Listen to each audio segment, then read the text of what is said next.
Well, hey, good evening, everyone. Welcome to Bridge Creek High School here, Bridge Creek, Oklahoma. We get set for Tuesday night basketball action. The Lindsay Leopards and Leopards on the road here in Bridge Creek to take on the Lady Bobcats and Bobcats. My name is Greg Peary. Glad you joined us here tonight for this broadcast as the Leopards and Leopards look to come off of a couple of losses last Friday night against Pauls Valley, and we'll talk a little bit more about those here in a moment. Let me bring in my partner in, excuse me, Glenn Shoemake. Glenn, I think we're both up here trying to struggle with the sinuses and the coughing and the bad throats, but this is a team that these two teams met back the very first game of the season, and it was a close matchup on both parts, but this is going to be two completely different teams than we saw that far back in the season. Yeah, absolutely. When you get this far into the season, you're definitely got a lot of ball under your belt. We always said, your freshmen are sophomores, your sophomores are juniors, your juniors are seniors at this point because you played 16 games, 15, 16 games in your season. And so hopefully you've got everything kind of figured out and what your goals are. And so that's not always the case when you play those first games. So we've got different rotations now than we had during those first games. So we've got some guys healthy, so it should be an interesting game. Last year we came up here first game of the year and they took it to us. One Mr. Ojeda, the boys. Now the girls just romped on them, but the girls are much better this year.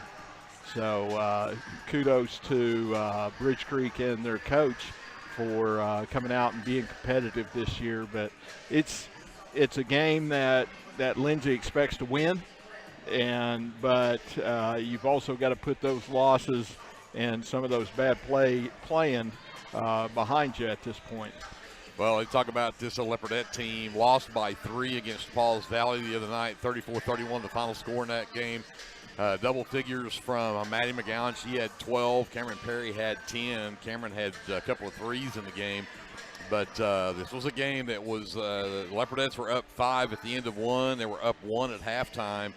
And they were up 4 at the end of the third quarter. It was 28-24 the end of the third quarter. And then the Lady Panthers came back and took the lead at 32-31 with just under a minute to go, and then outscored the Leopardettes on a couple of free throws with just 2 seconds left on the clock to make it 34-31 down the stretch. But so the Leopardettes looking to bounce back from that loss here tonight against this Bridge Creek team. Again, the Leopardettes, when these two teams met earlier in the season, the Leopardettes won that game 46-21, had 14 from Perry, 12 from McGowan, and 10 from Cannon Russell, and even got 8 from Emily Stone. So the Leopardettes firing all cylinders that night. But again, this is a much different team on both sides of the court tonight here against these two teams. Yeah, absolutely, and that's what you want to see. If they're not different teams and doing better, there's a problem. There's a problem. But I will say the first matchup when we played the Bridge Creek girls, it was Bridge Creek actually did a lot better than I anticipated. I know last year we came over here and they almost acted like they didn't even want to play. There was one girl that kind of tried to will them into playing, and I don't even think they broke 20 that night. But 46-21. Yeah. It's going to be a different ball game, two different teams. But our girls, at this point, you got to start looking toward the playoffs, and you've got 7 regular season games, no more tournaments, just 7 regular season games, and you want to make sure that you're taking care of business and improving in different areas after each game, and that should be your goal at this point. Obviously, wins make it a lot more palatable. It's kind of tough to go into work when you're losing every game, but when you're winning and you've got solid goals that you're meeting, then that's where you want to be, because it's all about the playoffs. I can't hardly tell you what my records were when I played. I remember them just because I'm a stat geek.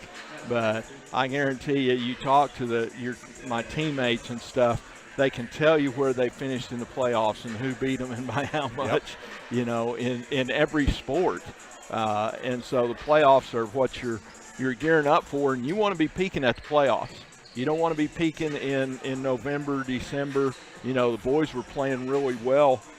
They almost want to get back to that where they were in December. You don't want to be peaking, but the great thing about the boys is they've shown what they can do. Right. They've shown their capabilities, and so they just have to figure out how to put it all together and go out there and take care of business. Girls, I like the way they're going offensively. They're kind of getting away from just jacking up a bunch of threes willy-nilly, and they're going inside some. It hasn't been pretty, but it's been better. And so they play good defense, and they've been playing good defense, and that's always been a constant the last 2 years under Coach Cater. So if they can get that offense fine-tuned right here in these next 7 games, then they're definitely going to look to go as deep as they did last year. You know, going to the area tournament last year. So girls come in 6-11, and you look at those 11 losses for them, and I believe I counted 6 of those are losses by single digits. Mm-hmm. And so the Leopardettes have been in just about every game they've played this season, and the record really, again, doesn't exemplify really how good I think this Leopardette team is. But Bridge Creek comes in just 3-10. And they've lost their last 2 against Lexington and Davis. They did have a win in that Noble tournament against Norman JV, and that was a 1-point win at that one, so a tight one for them there. But it's been a struggle for this Lady Bobcat team, but hopefully the Leopards will come in off that loss and come in with a little fire and come in and take care of business here early. You mentioned the Leopards and where they were at. The Leopards come off a 6-point win against Bridge Creek early in this season against when again you mentioned the couple of guys like Jacob Ojeda, and he is just 5 points in that game, but Philip Gingrich had 18, and Walker Hill had 21 points in that ball game against the Leopards. Had a couple of threes, went to the free throw line a bunch, and the Leopards hung on for that 6-point win. But this is a Bridge Creek team that comes in 9-4. I made the statement last week when we were getting ready to play Pauls Valley. I said Pauls Valley comes in 5-6, but we knew how good of a ball club they were with that 5-6 record. And the Leopards lose that by 1 point, 49-48, and had the chance down the stretch, just couldn't get it to go in. But you had 26 points from Ryan Kennedy in that ball game, but really not a whole lot for anybody else. Next leading scorer was Caleb Ince with 7. Yeah. So when Ryan Kennedy is all of your offense, then you also got a problem. Yeah, absolutely. Mitchell couldn't get it going. Caleb Ince couldn't get it going. The Watts brothers were in and out, and so really never really got a rhythm. And so it's tough when it's all Ryan, and it can't be like that, and it hasn't been like that. There's been different guys, but Mitchell, I know, struggled shooting. At one point, Mitchell and Caleb Ince were 1 for 13 from the floor combined, and that makes it tough, I tell you. Exactly. Because they're getting good shots. It's just sometimes the shots aren't falling, and that's where you got to lean on your defense. And we still, I don't think, played the defense that we're capable of, and we have shown, although there's glimpses of it, but as for just solid lockdown defense for 32 minutes, that's what we need to get back to. So. But Ryan Kennedy, wow, what a stud. No kidding. What a stud. The Leopards do come in 12-4 against that 9-4 Bobcat team. The Leopards still ranked number 10 in the state, according to OSSAA rankings. So we'll see if they can continue to stay in the top 10 down the final 7 or 8 games of the season here. We're going to take a timeout and send it back over to JD. Some words from our sponsors before we get to our national anthem and the starting lineups and the tip-off between the Lindsay Leopardettes and the Bridge Creek Lady Bobcats. Before we do that, I need to say a big thank you to all of our sponsors. Of course, our presenting sponsor, the First National Bank in Lindsay. With tonight's broadcast also brought to you by Abiding Home Healthcare, by American Exchange Bank, Calvary Baptist Church, the City of Lindsay, Clements Insurance, Design It, Aaron Springs Baptist Church, the First Baptist Church of Lindsay, Grant and Katie Johnson, CPA, Hassler Hot Oil Service, Hot Mess Coffee Company and Java House Realty, Legends Pub House, Jerry Tucker Roustabouts, Legacy Roofing and Construction, the Lindsay Church of Christ, the Lindsay Municipal Hospital, Meat Locker Barbecue, Pat's Coalition, Physical Therapy Central, Rural Electric Cooperative, Rusty's Dispensary, S&H Tank Service, Sharon's Beauty Shop, the Shopper News Note, Center Valve Repair, South Central Medical Center, Streamline Oil and Gas, TaylorMade Creations, United Methodist Church, and Winans Funeral Home. For words from those folks, we're back to Bridge Creek with your starting lineups and the tip-off right after this timeout on your sports leader, KBLP Live. First National Bank of Lindsay is proud to be a sponsor of tonight's broadcast. Whether you're looking for a business loan, personal loan, or a certain type of deposit product, chances are we have what you're looking for. First National Bank, locally owned and operated, insured by FDIC, Equal Housing Lender. This is Brandon Cottrell, pastor at Calvary Baptist Church. Just want to take a moment and invite you to come worship with us this Sunday. Classes begin at 9:30 and worship follows at 10:45. We have something for all ages each Wednesday night. Meals begin at 5:30 and Bible study follows at 6:30. We would love to have you come be a part of our worship. We're located 410 West Chickasaw. Come join us.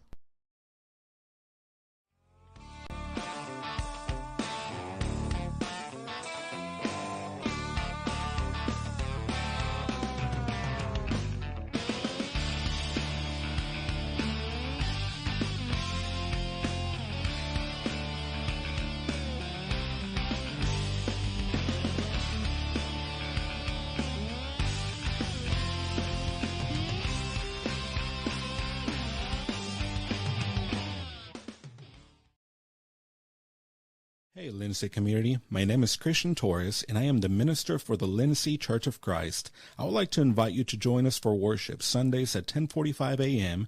and for Bible class Wednesdays at 7 p.m. Our address is 1205 West Cherokee Street. The Lindsay Church of Christ is a group of imperfect people who love God, His Word, and each other. And we love this community so much, and we pray that all the students and teachers have a great school year. Come and join us at the Lindsay Church of Christ.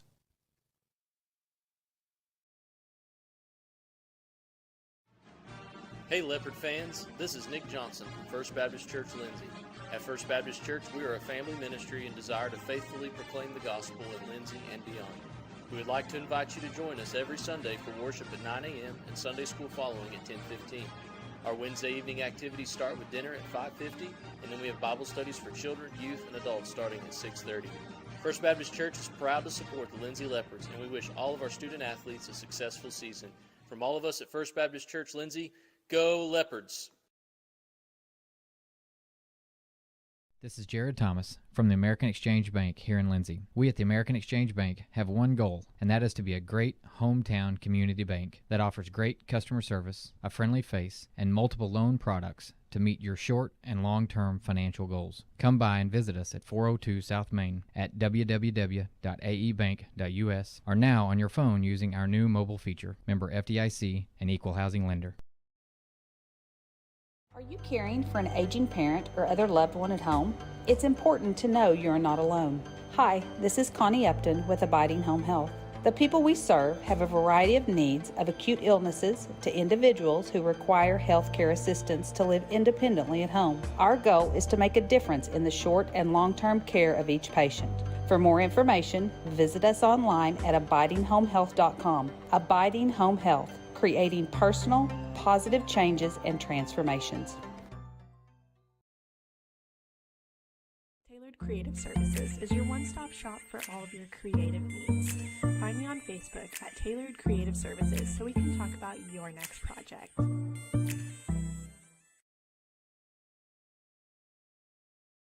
Clements Insurance provides insurance coverage to best suit your needs.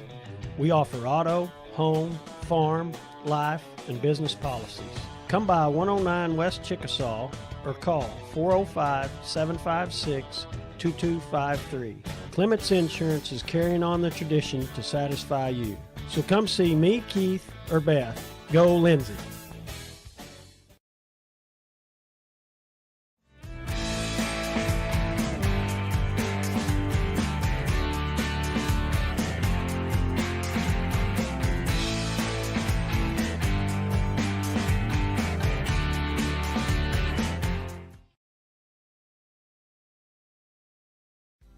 Whether you want to promote your business or unite your team, depend on Design It. Locally owned and operated, we are dedicated to offering the service you need to give you the results you deserve. We are committed to providing you with custom screen printing, embroidery, custom graphic designs, logo designs, and we have a creative arts department and an in-house artist who can take your idea and give it our professional touch with custom art services. Contact us today.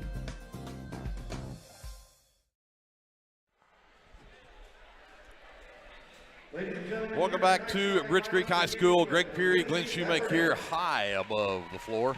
Alongside JD, the Engineer Scruggs, Andrew, ESPN Lion over on the camera. Kevin Scruggs and Jeter here as well. Let's get to the startup for the Leopardettes as they're being introduced first. We'll start at guard, number 1, Cameron Perry, the 5'5" senior. At forward will be number 5, Maddie McGowan. She's a 5'10" sophomore. Also at forward, number 20, Emily Stone, a 5'10" senior. At guard, number 24, Eris De Valenciano. She is a 5'4" junior. And at guard will be number 22, Cannon Russell. Russell is a 5'5" sophomore. Head coach for the Lindsay Leopardettes is Brian Cater. He is assisted by Eleni Allison and Johnny Dodd. The Leopardettes coming in 6-11 to this ball game. Excuse me, for the Lady Bobcats of Bridge Creek, who come in 3-10 on the season.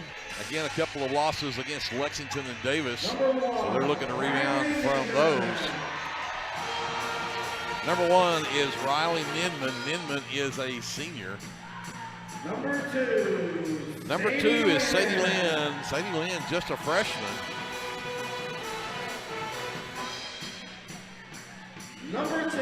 Number 10 is Jessie Varela. She is a senior starter on this Lady Bobcat squad. Number 13 is Caitlin Powell. Powell, just a sophomore. And to round out the starting 5, number 33, Morgan Whitaker, the senior. She was the one that kept trying to keep this Lady Bobcat team in the game when these two teams met back at the very, very beginning of the season there in Lindsay. So we'll see how things may have changed for Lady Bobcats since that ball game. Head coach for Lady Bobcats is Bree Van Buskirk. She's assisted by Brianne Dalrymple and Christian Dedman. You've got to respect the song, you know, the Chicago Bulls walkout song. You know, I don't know the name of it. I used to know the name of it because we used to play it. But, you know, that kind of adds a little class and expectations to your team. There you go. I don't know if I'd play it if I was 3 and something, but. Stone controls the tip into the backcourt. Russell will bring it across. Works left, hands it to McGowan. Quickly up top, Stone. Right wing to Valenciano. Waits for Cutters. Comes up top to Perry. They leave her alone. 3 ball on the way, and it's good for Cameron Perry. What a start. on the start with a 3-0 shot. Ran it all the way through and got the shot at the end they wanted, and nothing but net for Cameron. Leopardettes bring out the pressure. It's broken with a layup that was missed by Varela, but Caitlin Powell right there with the rebound and the putback. Yeah, we're going to have to block out. Don't want to be giving up a bunch of offensive rebounds. Full court pressure also from Lady Bobcats. Leopardettes break it. They've got a 3-on-1. McGowan back over to Valenciano. Up, can't get it, but she is knocked to the floor. Riley Ninman, I believe, will pick up the foul. That'll be the first foul of the ball game. Yeah, good ball movement right there. Maddie waited till the defense turned and rather than go up, gave it back to Aristay, and Aristay gets fouled. And she hits the front end of 2 free throws, puts the Leopardettes up 4-2. Second free throw on the way from Valenciano. That one's too strong. Whitaker claims the miss. She'll push it the other way for the Lady Bobcats. Valenciano halts her up. They'll go to the right elbow. Powell right back to Whitaker. Cut off by McGowan on that drive. Back over to Varela. She'll send it out left to Ninman. McGowan went for the steal. Powell got the back door with the easy layup. Yeah, overplayed right there and paid the price for it. Leopardettes again break the press easily, but can't capitalize, so they'll set the offense back up. And then Russell nearly loses it. Great play right there from Varela. Valenciano stands right wing, comes back up top. McGowan, left side Russell. Again, they'll screen for Cameron up top. Perry thought about the three. Whitaker was right there on her. Now she gets a screen off underneath from Stone. Shot will not drop, however, and Whitaker for the Lady Bobcats. And out in transition, another easy basket for Varela. And it is 6-4 Lady Bobcats. And Coach Cater says that's enough. Let's talk 6:11 left to go here in the first quarter. Looks like a 30-second timeout. We'll come back after this. Leopardette basketball is presented by the First National Bank here on KBLP Live. Get your game day or any day off to a great start with Hot Mess Coffee at 213 South Main in Lindsay. Hot Mess Coffee Co. offers coffees, lattes, teas, and other tasty beverages, plus great food too. Good luck to the Lindsay Leopards from Hot Mess Coffee Co. and Java House Realty at 213 South Main in Lindsay.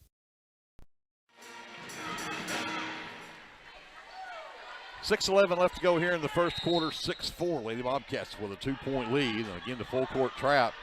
Perry gets it to Valenciano. She'll race up the floor. Leopardettes again, a 3-on-2 break. McGowan steps inside this time, and she'll get the easy one. Yeah, Maddie stepped through right there and knocked it off the glass. Good job of Valenciano Airstay taking the ball down the floor and finding the open player. Lynn sends it up top to Ninman. Whitaker will get it. They go inside again. Foul down the baseline off the bottom of the backboard this time. Yeah, Powell's a pretty good player. I tell you, she played well last time we played him. Russell hounded out there by Varela. Comes right side of Valenciano. Wants to lob it to Stone, but they think better of it. Perry wide open three left side off the front of the rim, no good.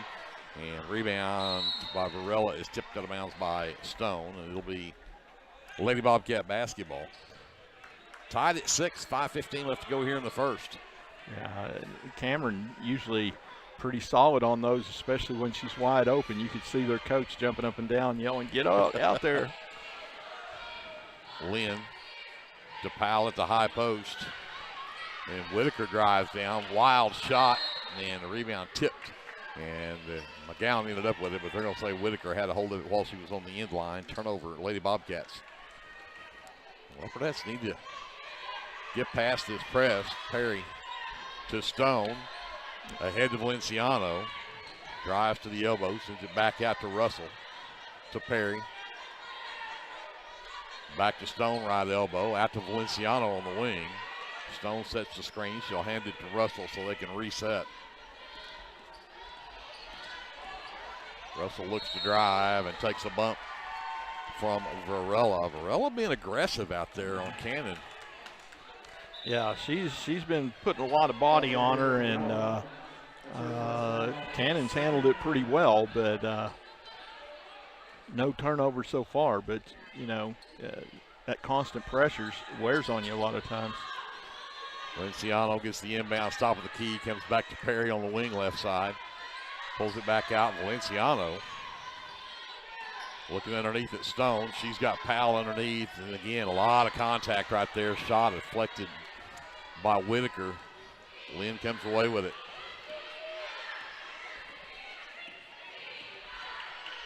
Lynn inside.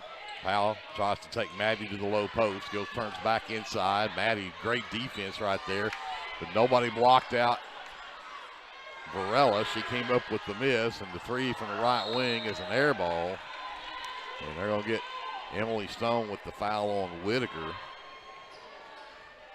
As Whitaker came up with a rebound and got pushed out of bounds, Emily picks up the first foul on the Leopardettes. Whitaker to inbound, lob to the elbow for Powell. Back out to Whitaker, 3-ball on the way, wide left, rebound is loose, Stone comes away with it, and she'll get tied up. It'll be possession arrow to the Lady Bobcats. The Leopardettes come up with a rebound, but then turn it over. Whitaker again to inbounds, gives it to Lynn left side. Russell nearly stole it away. Powell left all alone. Can't get the shot to go, and McGowan will tie up Varela. And we'll have possession arrow with the Leopardettes this time. Yeah, Powell being a big focus point of their offense. They've taken 11 shots. Powell's taken 5 of them. Valenciano races down the floor, can't get the shot to go. Stone with the tip, that one doesn't go either, and Lynn will come away with it for the Lady Bobcats. Lynn works on Russell up the floor. Into the high post for Powell. Right wing to Ninman. Looks underneath at Whitaker. And McGowan blocks the shot, but out of bounds. Had our double team down there to help with Valenciano size mismatch right there. Up top, Powell off the inbounds. Valenciano rubs her off the line, out to the three-point corner that will not go for Varela, and we're going to have a foul underneath on Sadie Lynn on that rebound. That's her first and the team's third. Russell to Perry. Across the timeline, McGowan sends it all the way to the right side. Valenciano thought about it. Says, no, let's set it up. Russell. Varela all over her. Goes to the top of the key. Stone takes it to everybody. Takes it baseline, turns inside, runs right into Whitaker. And they're going to call a blocking foul on Whitaker. Late whistle right there. And 33. Morgan Whitaker. I was waiting to see if they were going to call that on the spin or on the shot. And they are going to give 2 free throws to Emily Stone. Whitaker's first was the team's fourth. Stone for 2. That one won't drop. We're still tied at 6. 2:40 left to go here in the first quarter. Braylee Malacote, number 4, checks in for the Leopardettes, the 5'6" senior. McGowan gets a breather. Stone's second free throw is on the way. That one's good. 7-6 Leopardettes. 2:40 left here in the first. Lynn will bring it up. Russell will meet her at half court. Whitaker sets the screen. Valenciano picks her up on the switch and then strips her as she was going up and took it. And Lynn wanted a foul, and it didn't happen. It ends up being a turnover. So off of Lynn, out of bounds. Yeah, great job. Valenciano put her hand on top of the ball as Lynn was trying to bring the ball up, and it went off of Lynn's leg and out of bounds. So Leopardettes get the ball on the great defensive play by Valenciano. Malacote on the handle, top of the key, works left, gives it to Perry, who's wide open for 3. It's on the way, but no good. Russell tips the rebound to herself. Valenciano, the floater in the lane, won't drop. This time Powell will claim it for Bridge Creek. Whitaker gives it ahead to Powell. She'll stop top of the key, give it up to Ninman. She'll survey. Picks up her dribble, gets it off to Lynn. She'll work to the wing. Whitaker sets the screen. Valenciano jumps that screen. And then the lob inside. And Cannon Russell forces the third turnover on the Lady Bobcats. Valenciano in the lane. A runner off the glass and in for Arisday. Yeah, good job. It just kept going on that left side, and nobody ever stopped her. So she went in there and hit the little right-handed running jumper floater layup shot. 9-6 Leopardettes, 1:15 left here in the first. Whitaker from the right elbow, lost the handle, had to go track it down. She's now double teamed, gets it out to Powell. Powell takes it into the lane against Stone, and Stone swats at the ball, and Emily will pick up her second personal. And that's one of those, if she'd have just stayed straight up, it would have been all right, but she swatted at it. Yeah, I thought Powell would have probably just threw the ball into her hand, and she got a blocked shot out of it. But when you swat and come down like that, 9 times out of 10, they're going to call the foul. So 2 shots coming up for Caitlin Powell. She's got 4. The Lady Bobcats 6 points. That one's no good. Number 23, Chloe Ince, the 5'8" junior, checks in. McGowan also returns as Russell and Stone will go take a break. And Cannon is going to go get some stretching done down there on that right leg. Looks like she's cramping. And, Leopardette's in the lane too soon as Powell missed the shot, but they're going to give her another chance here. Yep. Lane violation. Powell misses 2, now gets a 3rd chance, and she'll make that one count. 9-7 Leopardettes. You give me 3 shots, I think I can make one. Make 1 out of the 3? Yeah. Ince had the pass blocked, but she picked it right back up. Perry gets away from Varela. Leopardettes, with under a minute to go, we know they can't stall. Malacote will work around the right side. Floater in the lane for Malacote won't go, and they're going to call Braley for the offensive foul.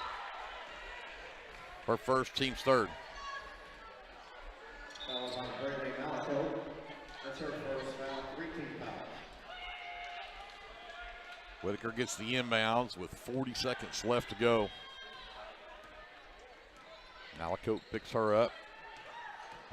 Leopardettes fall trying to keep up with her. The shot won't drop. Malacote had Powell on her back, but they'll say it was off of Powell out of bounds. The Leopardettes get it back off the 4th turnover from the Lady Bobcats. And now with 25 seconds, we can work for a final shot with a 2-point lead. We can make it look like that. Well, no, we can't, because we're going to try to turn the ball over here. Yep. Varella's going to come up with the loose ball, and Ince knocks it loose.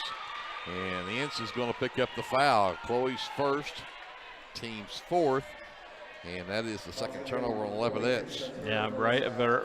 Varela, Jessie Varela, just constantly pressuring that point guard, and Bradley put the ball in front of her. Powell misses it wide right. Chloe Ince comes up with it for the Leopardettes. Perry races ahead, 9 seconds left. Ahead to Valenciano. She'll drive the lane. Floater in the lane is short. Got her own miss. Got it to McGowan. McGowan throws one up that won't drop at the buzzer. Leopardettes with the lead, but it's close. 9-7. Leopardettes with a 2-point lead at the end of 1. Send it over to JD. Commercial from our sponsors. We'll be back with more Leopardette basketball presented by the First National Bank right here on KBLP Live. At Rural Electric Cooperative, we're committed to providing electric power and opportunity to the many areas our members call home.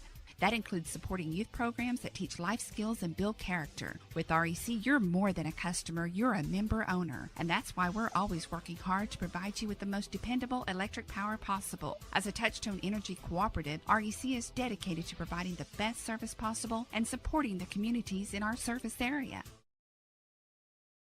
Hey there, this is Trace Adams with Hassler Hot Oil Service. We are family owned and operated with over 25 years experience. I am a 4th generation Lindsay Leopard, and we proudly support Lindsay Leopards and Leopardettes athletically and academically in all their endeavors. Call my dad, Greg Adams, at 405-756-6075 for all of your hot oiler needs. Again, that's 405-756-6075. Go, Lindsay! Lady Bobcat basketball as we start the second quarter here. Twice now they've tried to pick up charging fouls by falling on the floor. It hasn't worked yet. Powell gets it inside on McGowan, sends it back up top. Ninman, and she threw it behind Varela. That'll be the 5th turnover now on the Lady Bobcats. Yeah, and you know that these guys called the JV game, these officials, and they're not going to call a whole lot. They let a lot of touch fouls go. Yeah, they tried right off the screen on the inbounds. They fell, and that didn't get called. And then Whitaker tried to get another one, and that one didn't get called either. So Perry on the handle, top of the key. Hands off to Malacote. Ince right side. She'll come up top. Sends it left side to Perry. Drives in the lane. Floater is short. Powell with the rebound. Lady Bobcats bring it the other way. Whitaker pushes it ahead. Lynn between the circles, picked up by Valenciano. Double high post now for Lady Bobcats. They'll go to Powell on the right side. Hands it to Lynn, who just nearly traveled with it, but got her own miss and put it back in. Ties the game at 9. Yeah, Maddie's got to stay straight up there. Stay straight up, step through, block out. Ince across the top of the key, hands to Malakote. Perry left side, fires the three, and it's good. Cameron's second three of the game, and Leopards with a 3-point lead. That's her second favorite spot after the top of the key. She loves that top of the key shot. Lynn on the handle. Looks to penetrate. Valenciano cuts her off. Powell top of the key. Left wing, Whitaker. Malakote takes her into the lane. Tough shot, but a foul going to be called on the Leopardettes, and that will go on Brayley Malakote. That'll be her second and the team's fifth. He called that on McGowan. Yeah, he called that on McGowan. I thought it was McGowan, but I wasn't going to argue with you. I was looking at what he had on his hand. He looked like he held up 4.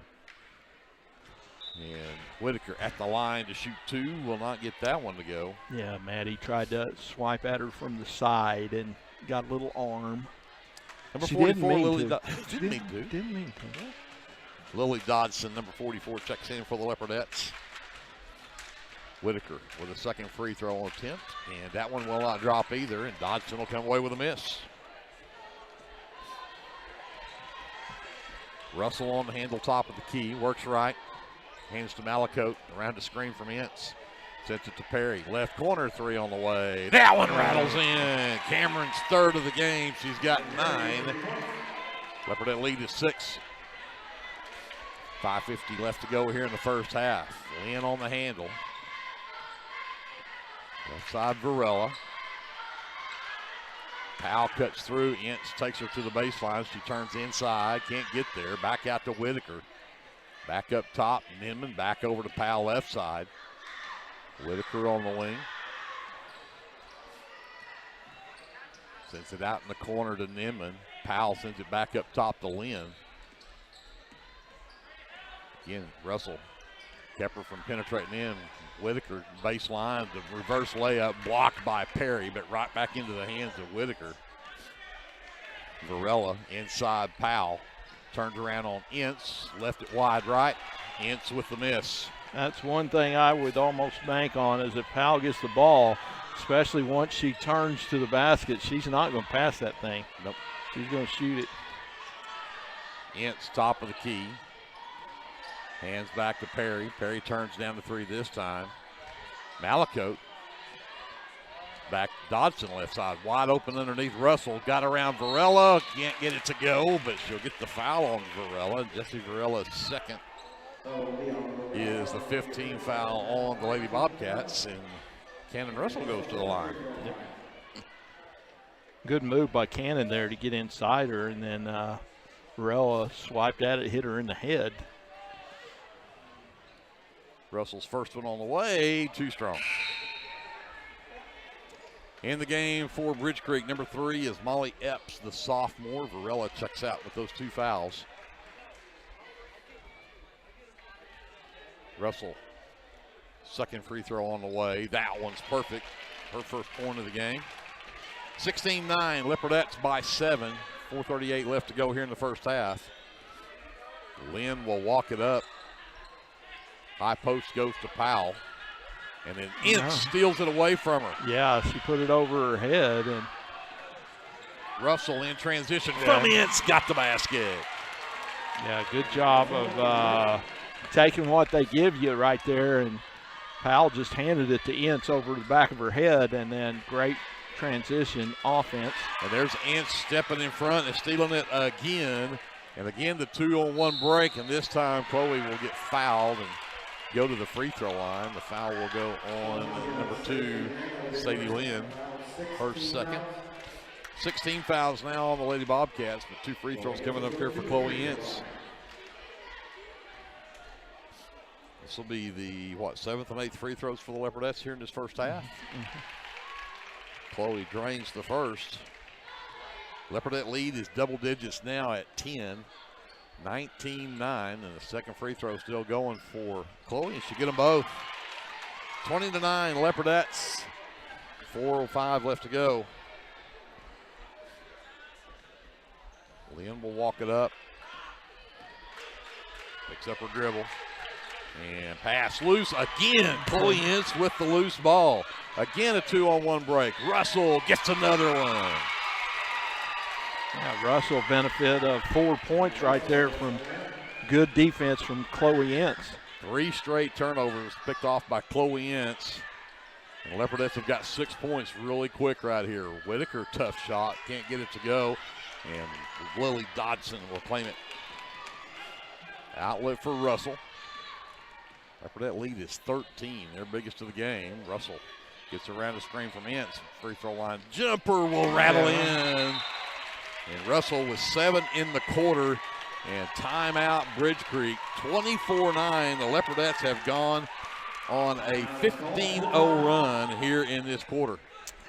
We'll take a timeout. We'll be back after this. Leopardette basketball is presented by the First National Bank here on KBLP Live. Dr. Mike Beckman and all of his staff at 301 South Main Street in Lindsay would like to wish the Lindsay High School football team good luck this season. To schedule your next eye exam, call Dr. Beckman's office at 405-756-4414. Operating hours are from 8:30 a.m. to 5 p.m. Monday through Thursday and 8:30 to noon on Friday. Call 405-756-4414 or stop by at 301 South Main in Lindsay. Go Leopards from everybody at Dr. Mike Beckman's office. The Shopper News Note isn't just another paper. The Shopper News Note is a weekly publication that arrives in your mailbox every Wednesday for free. The Shopper offers free Shopper Topper advertisements as well as news notes and classifieds. And everyone at the Shopper wishes the Lindsay Leopards good luck this season. Go Leopards!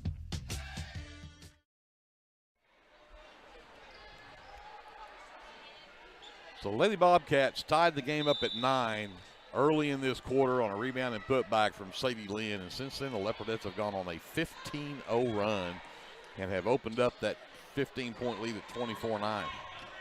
In the game, number 20, Emerson Gingrich with the basketball. And we'll get a 5-second count as she could not get away from Cannon Russell. That'll be 9 turnovers now on the Lady Bobcats.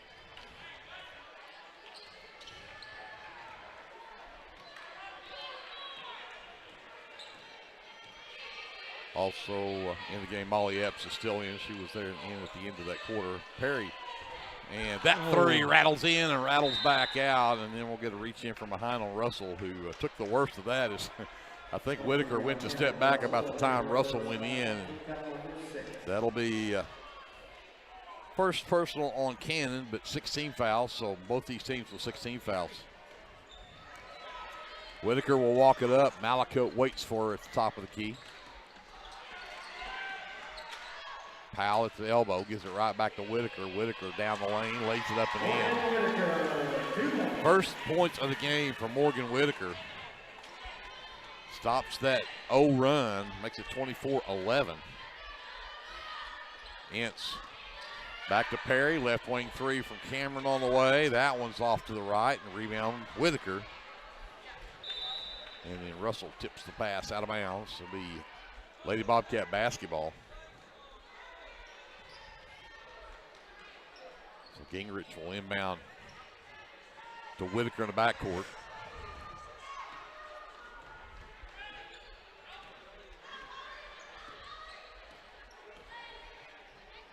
Wants to go to Powell. Finally did get it to her. Back up top to Ninman. Backs up, goes back to Whitaker. And there's Ince with another steal on the inlet pass intended. And then she gets it to Malakote. Malakote gets stripped going up for the shots. That's a great play from Morgan Whitaker, though. Yeah, it was.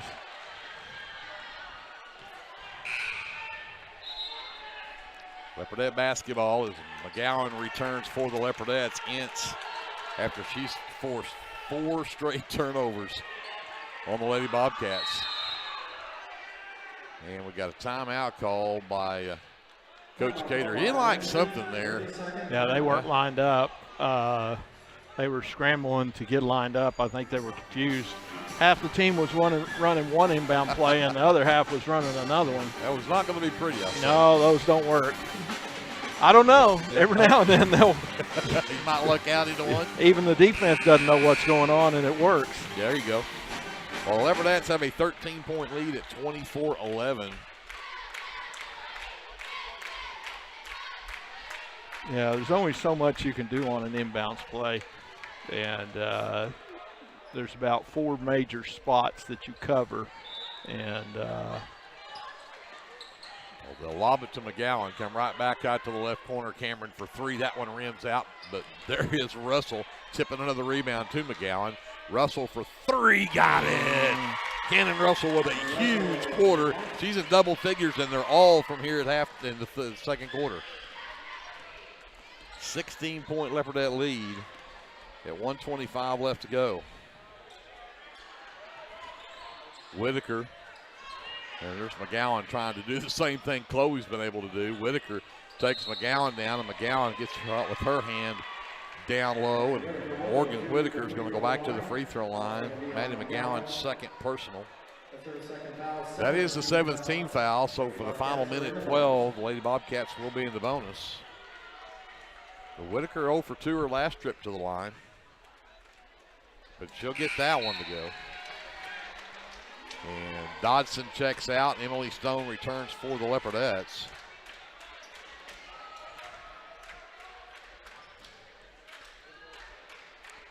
And Whitaker's second free throw on the way. That one won't go, and rebound tipped out. Perry gets it. The outlet for Russell. Perry left wing, inside to McGowan, turns, double team, has her shot blocked by Powell, and Powell will come up with it. Turnover Leopardettes. Gingrich on the handle. Gives it up to Whitaker. Nobody picked up Whitaker. She'll take it right down the lane, but missed the shot. But Powell's there for the putback. That won't go. McGowan claims it for the Leopardettes with 40 seconds left in the half. Leopardettes with a 15-point lead at 27-12. The lob over the top this time for McGowan. That one's good. Well, great hands, great placement of the ball for Perry, and great catch and finish there by Maddie. Leopardettes have outscored the Bridge Creek 20-5 in this quarter. Whitaker trying to get something to happen here. Goes inside to Nimman. Split the double team. That one won't drop. Braylon Malacote with the ball for the Leopardettes. 6 seconds left. Chance to get points here, and Brayley's going to travel with it. In the NBA, that works. Yeah. But here doesn't. No, and she tried to do a Euro step and took an extra Australian step or something. 2 seconds, 1 second from half court. Whitaker fires it well short. So the Leopardettes with a 17-point lead now here at halftime. 29-12 our score, and Whitaker is down on the floor after she took that half-court shot. They have to tend to her. That's not a good sign for Bridge Creek fans. So we certainly hope this is not serious. But we'll check on her as we step away here to figure up our officially unofficial stats from the first half. We'll be back with more from Bridge Creek right after this. This is the First National Bank Halftime Show on your sports leader, KBLP Live. S&H Tank Service is your choice for Lindsay owned and operated vacuum truck service. S&H Tank Service's fleet is equipped with transports, bobtails, pump and kill trucks rated up to 10,000 psi, plus hot oil units, rock trailers, frac tanks, mud and shell haul-off pits, and soil farming. As Lindsay High School graduates, S&H is proud to support Lindsay schools and all of their student activities. S&H Tank Service would like to wish the Leopards and Leopardettes the best of luck in everything they do. Give S&H a call anytime, 24/7 at 405-756-3121. That's 405-756-3121. And remember, your phone starts our trucks. That's S&H Tank Service of Lindsay. Sooner Valve Repair in Lindsay would like to wish the Lindsay Leopards and Leopardettes all the best during this season. When in need of a valve repair, come by Sooner Valve Repair at 106 Southwest 9th Street in Lindsay, Oklahoma, or call 405-756-1599. Good luck, Leopards, from Sooner Valve Repair in Lindsay.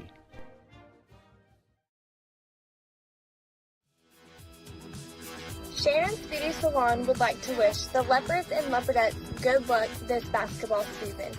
And go KK!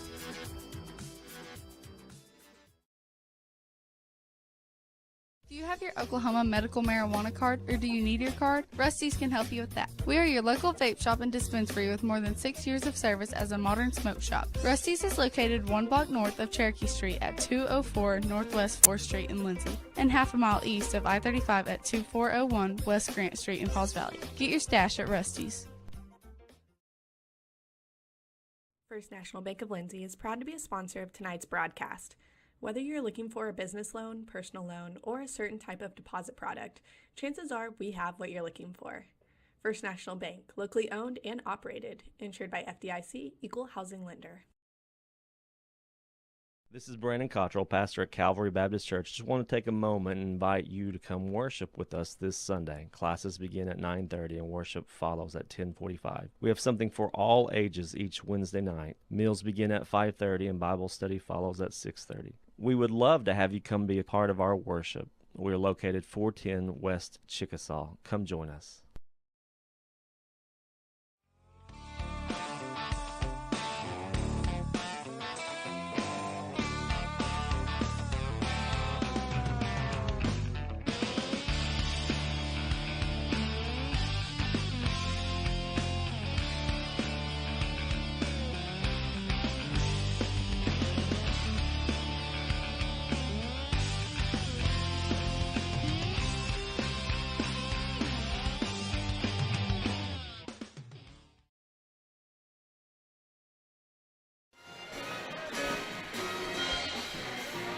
We're back here at halftime in Bridge Creek. The Leopardettes with a 17-point lead at halftime, 29-12. But, Glenn, this was a 2-point game at the end of one. Yeah, second quarter really was huge, and that was because of Chloe Yentz's steal, Cannon Russell's persistence and excellence on shooting there, and then Cameron Perry throwing in a couple of threes, scored 20 points in a quarter.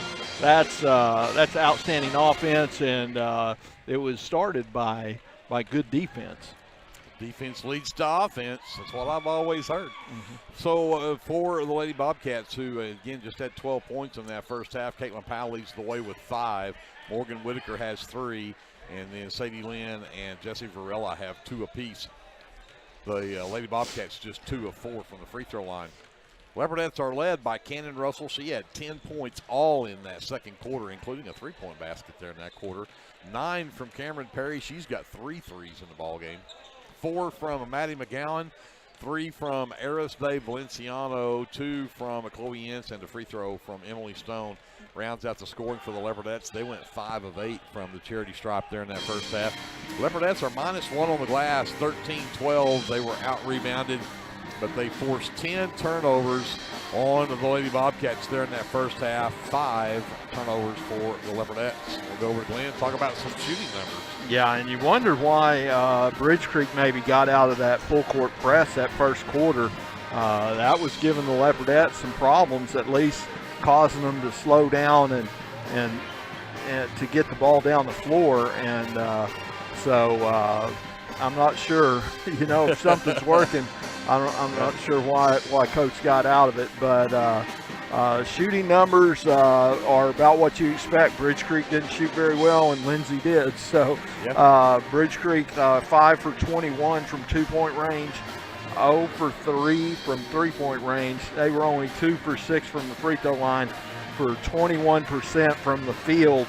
The Leopardettes 6 for 14 from 2-point range, 4 for 9 from 3-point range, and finished 5 for 8. So combined for the field, 10 for 23 from 2-point and 3-point range for 43%, which is one of their better halves that they've had shooting in the first half.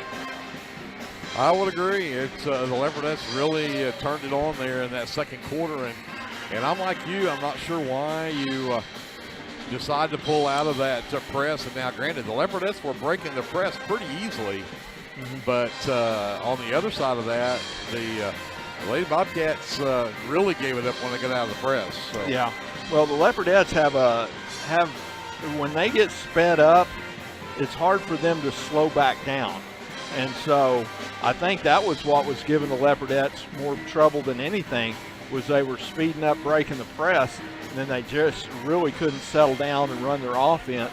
And but, you know, I'm not the coach, so I'm glad she got out of it, because the second quarter was all Leopardettes with a 20-5 second quarter count. So Leopardettes did a great job during that second quarter of spreading this out and getting the big lead. Well, two things I want to make sure we bring up before we take our break here at halftime, and one is the band from Bridge Creek is rocking. I know you can hear them. They're just down from us over here, but I tell you what, they are top notch. This is a really good pep band from Bridge Creek.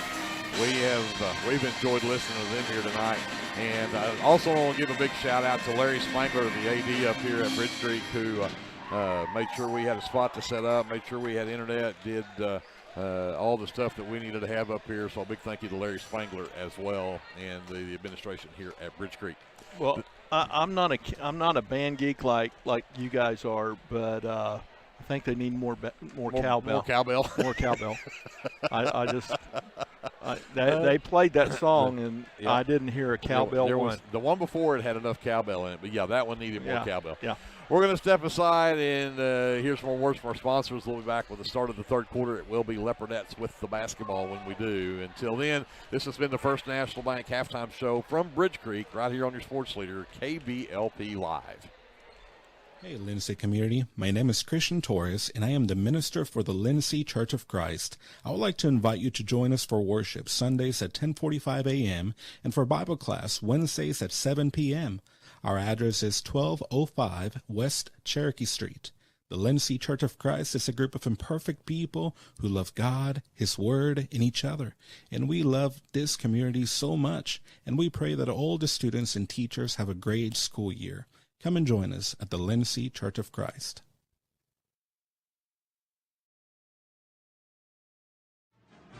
Hey Leopard fans, this is Nick Johnson from First Baptist Church Lindsay. At First Baptist Church, we are a family ministry and desire to faithfully proclaim the gospel in Lindsay and beyond. We would like to invite you to join us every Sunday for worship at 9 a.m. and Sunday school following at 10:15. Our Wednesday evening activities start with dinner at 5:50, and then we have Bible studies for children, youth, and adults starting at 6:30. First Baptist Church is proud to support the Lindsay Leopards, and we wish all of our student athletes a successful season. From all of us at First Baptist Church Lindsay, go Leopards! This is Jared Thomas from the American Exchange Bank here in Lindsay. We at the American Exchange Bank have one goal, and that is to be a great hometown community bank that offers great customer service, a friendly face, and multiple loan products to meet your short and long-term financial goals. Come by and visit us at 402 South Main at www.aebank.us or now on your phone using our new mobile feature. Member FDIC, an equal housing lender.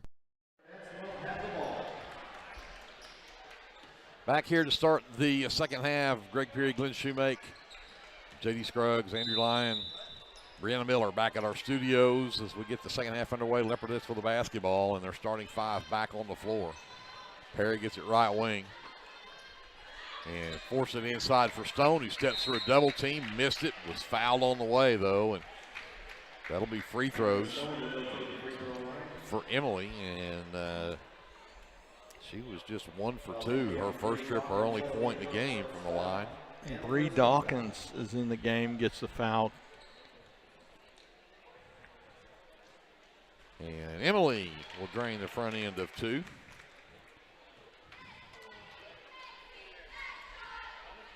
And Whitaker with that right ankle iced and sitting on the bench. We will not see Morgan Whitaker the rest of this game. That is a big blow to this Lady Bobcat team, as Stone will go 2 for 2 at the line. 31-12 Leopardettes.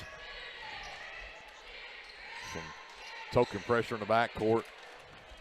Dawkins on the handle, works right, takes Stone all the way to the baseline. McGowan there for the double team. Ball blocked by McGowan, and Cannon Russell comes away with the miss. Russell down the lane, floater too short, but got her own miss. Out to Aristide, a long 2 on the way off the glass and in for Aristide Valenciano. 33-12 Leopardettes. Again, they have the token pressure in the backcourt. Dawkins pushes up right wing. Stone out on her. Underneath, pass intended for Powell, knocked away by McGowan. Stone comes away with it. 12 turnovers now on the Lady Bobcats, and travel as Valenciano jump stop. Is that what you're going to say? Jump stop. I worked with that with my grandson just last evening. I'm sorry, saying he's what, 2 months old? He's 7 months old. 7 months old. He's already learning how to jump stop. Run, jump, stop. 2 feet, land on 2 feet. Dawkins will bring it across the timeline off of the Leopardettes' 6th turnover. Looks at Varela up top, and there's Cannon Russell knocking the pass away. One-on-one with Varela. Got it, and she'll get the and one. The good sportsmanship from Varela to go help Cannon up off the floor as Varela's going to pick up her 3rd. That'll be the 2nd team foul. And Cannon Russell now with 12 in the ball game and a chance at the old-fashioned three-point play. Yeah, and for you young people watching this game, that was perfect execution from Cannon. Kept her left side forward and protected the ball, and then went up with that left hand, and Varela had to come across her body to try and foul her or try to block it, and fouled her in doing it. So perfect execution from Cannon. Oh, and there is going to be an offensive foul. Caden Hodge checked in, and she just threw a cross body block right there on Ariste Valenciano, and Ariste slow to get up. And Hodge will pick up the foul, but that was tough right there. They're getting a sub in. Ariste's not happy. Yeah, she's tough. Yeah, she didn't want to come out. She didn't want to show any weakness right there. Yep, she took a tough one right there from Hodge. 3rd team foul on the Lady Bobcats here. Perry looking inside at Stone. Back up top. McGowan for 3. No. Stone with the rebound. Has it knocked out of her hands, though. Stone wanted a foul there, but it'll be Leopardette basketball anyway. So Perry under her own basket to bring it in. And bounces it to the low post to Stone, out to Perry. Russell wide open 3 is an air ball. McGowan saves it inbounds. Malacote with it. Great hustle from Maddie McGowan. Malacote on the handle, works to the top of the key to get it reset here. Russell gets it left wing. Top of the key, McGowan, the lob inside, and Stone. Blocked, and they're going to call jump ball. That's a good play right there from Sadie Lynn, double teamed with Hodge. And that'll go as a turnover on the Leopardettes, just their 7th in the game, though.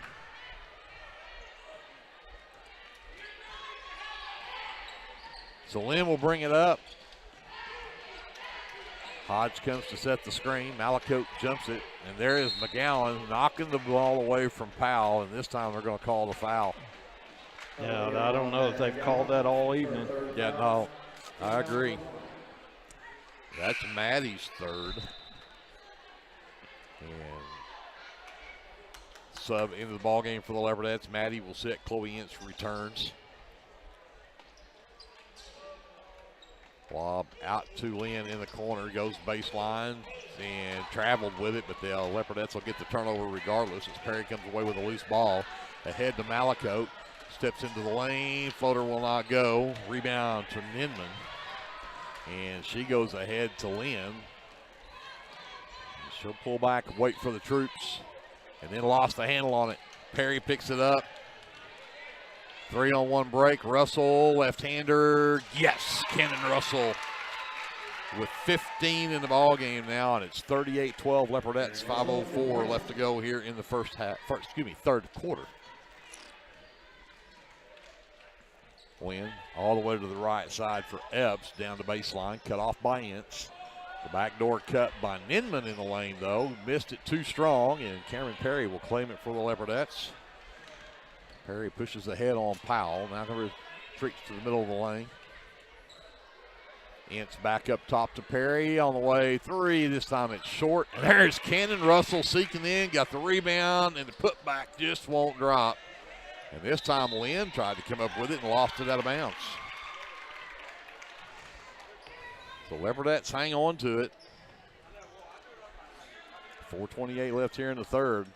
A 26-point lead at 38-12.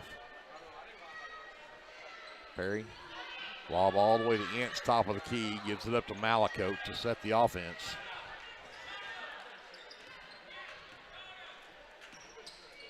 Stone between the circles, turns, hands off to Malakote, works across the top of the key. Russell's wide open three left side is short. Perry with the miss.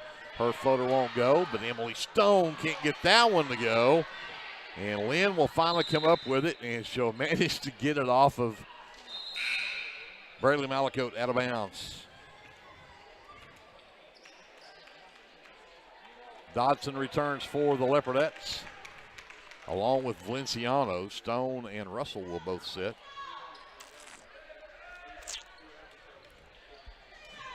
Hodge will bring it up. Malakote with the defense. Works right. Backdoor cut from Lynn. Pass behind her, but she'll retreat to grab it. Again, she works right. Tugs it all the way to the baseline. Floater off the side of the backboard won't work. Chloe Ince pulls the rebound down and lost it into the hands of Valenciano. And Aerostay to Perry. Drives into the lane. Sends it up top to Dodson. Three ball on the way from Lily won't go. And Hodge comes away with it for the Lady Bobcats. Ninman on the handle, the backdoor cut. Powell has an Epps down the lane. Epps got the easy one. Yeah, and I wasn't going to say anything. That's the first points this quarter. We were shutting them out until then, over half the quarter. Yeah, I would say almost 5 minutes gone. Valenciano gets the tipped pass back, gives it back to Perry. Fires the three from the left wing. That one's too strong. Rebound batted out, but Dodson will track it down. In the corner, Malakote works back to that right wing. Now works to the top of the key. Hands it off to Dodson. Perry will come get it. She'll reset. 2:35 left here in the third. It's 38-14. Leopardettes on top. Valenciano to Dodson. Left side to Perry. Goes baseline. Sends it to the elbow for Malakote. Her floater in the lane, up and good. That's a nice touch from Braylee Malakote. Yeah, a little right hand mini hook right there. She was so wide open, she didn't even realize how wide open she was. Hodge is just determined she's going to get there with it. Stops, puts up a shot that's short. Epps fights Dodson to come up with the miss and then threw it right into the hands of Perry. Nice steal from Cameron. Trap comes, she'll get it away to Malakote. Malakote right down the lane, sends it out to Valenciano, and then Malakote hit the deck hard. And Epps will pick up the foul. That'll be her first, team's fourth. In the game for the Leopardettes, number 31, Nayeli Rivera. Malakote will get to sit. Wholesale changes for the Lady Bobcats. So number 11 is Paloma Ortega. My apologies for butchering your name. Who else am I missing? So Dawkins is back in there. Kaylee Noble, number 24. Varela also back in. Emerson Gingrich back in. Oh, off the inbounds. Ince could not get it up there. The rebound pulled down by Ortega. Gingrich pushes up the right side. Baseline cut off by Ince, and Ince comes away with the steal. I'll tell you what, Chloe Ince is going to get the record for the steals tonight. Yep. Valenciano, baseline runner won't go, but it was bumped en route, so she will head to the free throw line. Who bumped her? Not real sure, but I think it was number 11, Ortega. I wanted to hear you say that first name again. I think I can get Ortega. I don't want to butcher her name any worse than I already have. She's a very nice girl. I don't want to do that to her. Valenciano with 2 free throws, and she'll drain that one. Paolma Ortega. And Valenciano 1 for 2 at the line. Stone saves it, gets it to Ince. Out to Valenciano, 3 ball, too strong. That rebound pulled down by Rivera. Ince for 3, won't drop. And this time, Bree Dawkins says, that's enough. I'm taking this one.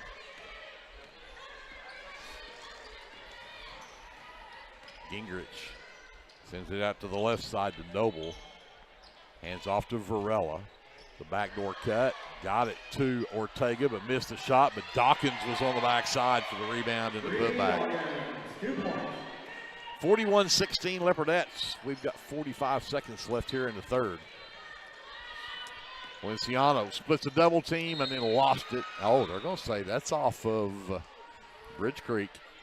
So Leopardettes get a break there as McGowan returns along with Cannon Russell. Valenciano and Rivera will both sit. Perry to inbounds. Stone wide open left side, low post, puts it up in the end. One of those 4 places you're supposed to cover. Did not get covered. No, it didn't. Gingrich on the handle to Varela left wing inside. Pass knocked away from Ortega. Perry comes away with it. Ince in transition, lets the girl fly by. That's great. That is just a great job from Chloe Ince. Great body control to jump stop right there and let the flyby happen and then bump it off the glass. Down to 8 seconds left in the third. Dawkins goes out to Noble on the right side, and they're not even going to get a shot off here. Nobody's telling them that they're running out of time. And the Leopardettes have extended their lead. They were up 27 at halftime, up 17 at halftime, excuse me. And now they lead by 29. It's 45-16. The Leopardettes head to the fourth. And we'll do that right after this. Leopardette basketball is brought to you by the First National Bank here on KBLP Live.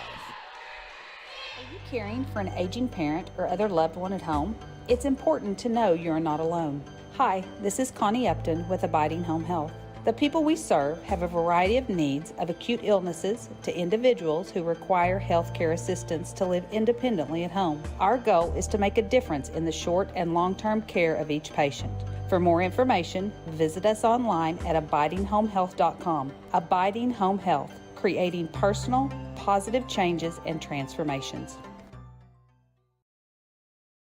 Tailored Creative Services is your one-stop shop for all of your creative needs. Find me on Facebook at Tailored Creative Services so we can talk about your next project.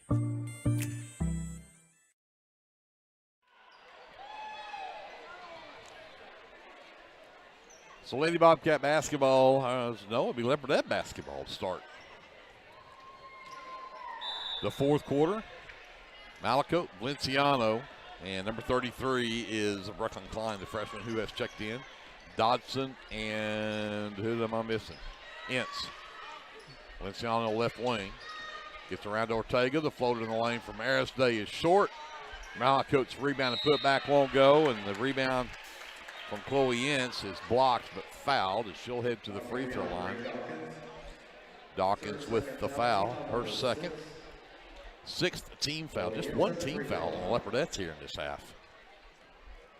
And Ince to shoot 2, and that one is no good. You know why, Greg? Why is that? Because we haven't been fouling very much. Oh, that's a great point. I don't know why I didn't think of that.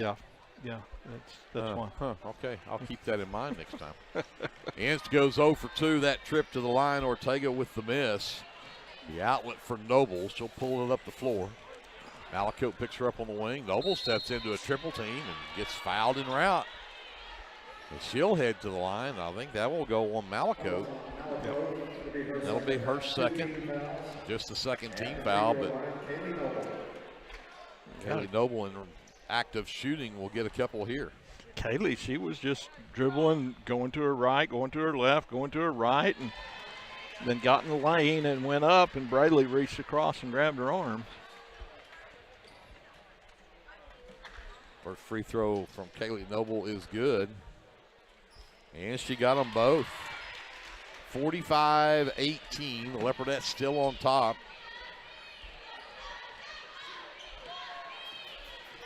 Valenciano right down the middle. Left it for Klein, who puts it up in the end. Good job by Valenciano setting that up. Good job by Brooklyn Klein to finish it. Gingrich picks up her dribble. Tried to get it to Noble, but it gets tipped right back to her. Then in the lane, Gingrich throws up a wild shot. Dodson will claim her 4th rebound and then throw it away as she tried to get it to Klein at the other end of the floor. 9th turnover on the Leopardettes. Noble over to Gingrich. Out to Noble, right side, looks to penetrate, sends it back up top to Gingrich.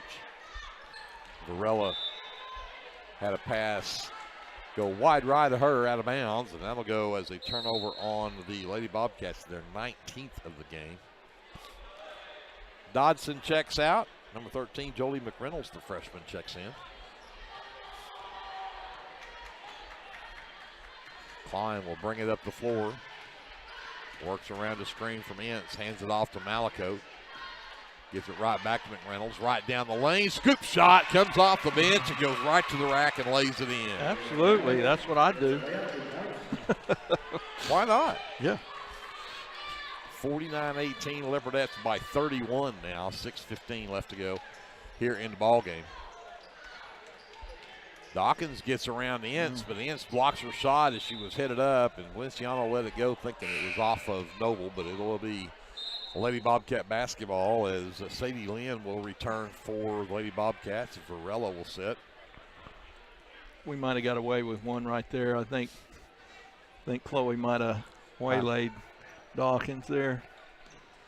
Gingrich in the lane off the inbounds, leaves it short. Ortega tips it, but right to the Leopardettes. Valenciano will hold up. She'll work left, give it to Malakote. Wide open 3 from Braley on the way, but short. But Ince, the rebound, and takes it to the rack and lays it in. Chloe with 6 in the ball game now, pushes the Leopardette lead to 51-18. Skip pass all the way to Noble. She'll go baseline. Got the nice block off underneath from Ortega, but couldn't hit the shot. And then Noble and Gingrich can't come up with the rebound and lose it out of bounds.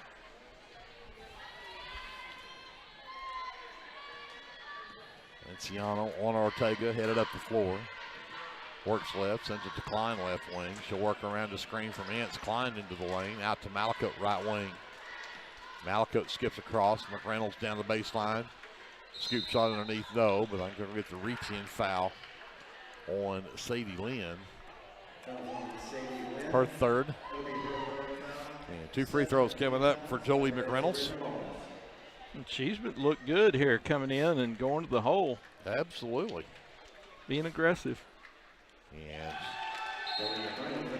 drains that free throw as Stone and Rivera return for the Leopardettes. Ince and Malakote will check out, and Hodge is back in for Bridge Creek as Dawkins will have a seat. Free throw up and good for McReynolds. She's taken 3 shots, a field goal and 2 free throws. She's hit them all. 53-18 Leopardettes, 5:05 left in the ball game. Lynn on the handle, to Noble in the right corner. And then Stone jumps that. Noble gets tied up, but the possession arrow belongs with Bridge Creek. Noble trying to find somebody. Finally gets it to Hodge out in the corner. Wanted to go baseline, couldn't. Now she does. And then the backdoor cut for Lynn down the baseline, and they're going to get an and one. Rivera will pick up the foul. It'll be the 3rd team foul on the Leopardettes, but an and one opportunity coming up for Sadie Lynn.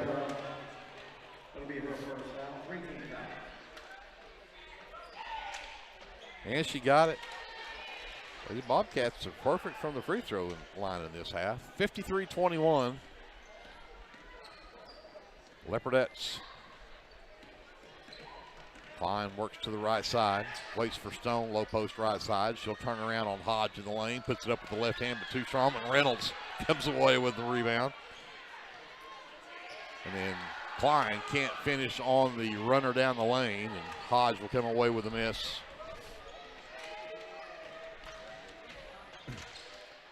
Lynn. Rivera with the steal, and she will have a run-out layup at the other end of the floor and blew it. And then Valenciano fouls. Yep, Valenciano picks up just her first personal, 4th team foul. Too wide open for Rivera. Well, you know, and that's a drill we used to practice all the time. I did that with the girls and the boys, was full speed dribble and then try and control yourself for a layup. Hodge misses her shot. Ortega tipped it right back to her, and this time she's fouled on her attempt. And I think that one's going on Emily Stone. That'll be her third. 15 foul on the Leopardettes, but 2 free throws coming up now for Cadence Hodge. And she misses that one. 3:56 left in the ball game as Breckenkline, checks out. And Cannon Russell back in. Hodge doesn't get that one to go either. Rivera with the rebound. Russell almost lost it. Ortega with the defense there.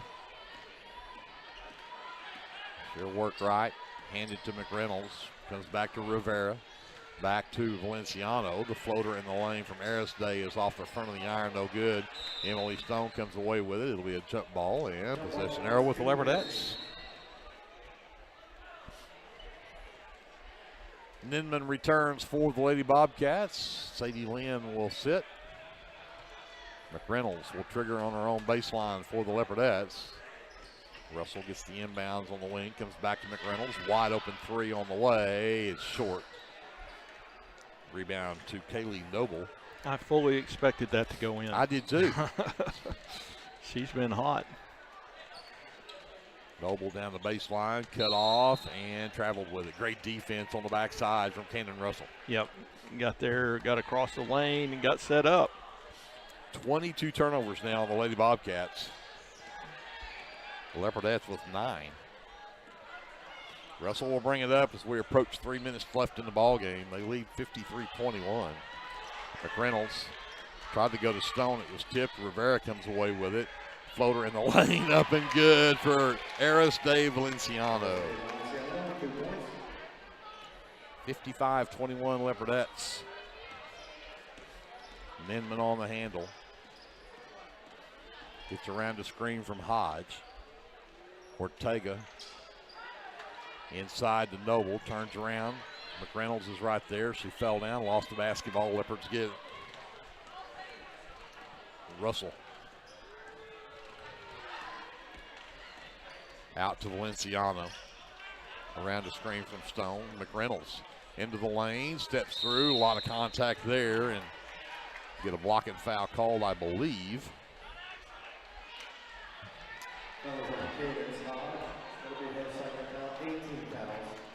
Cadence so Hodge picks up her second. Yep. 8th team foul. This should be a couple of free throws, though, for Jolly McReynolds.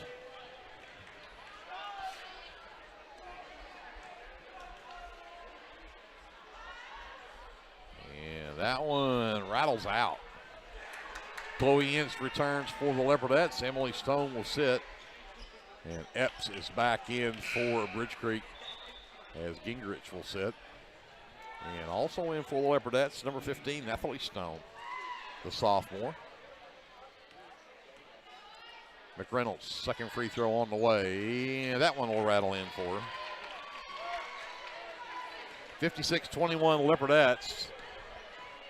2:15 left to go here in the ball game. Ninman works right. Hesitates, now picks it up, comes up top. Hodge looks to drive in, and it's absolutely plowed over Nathalie Stone. And no, that's call a blocking foul.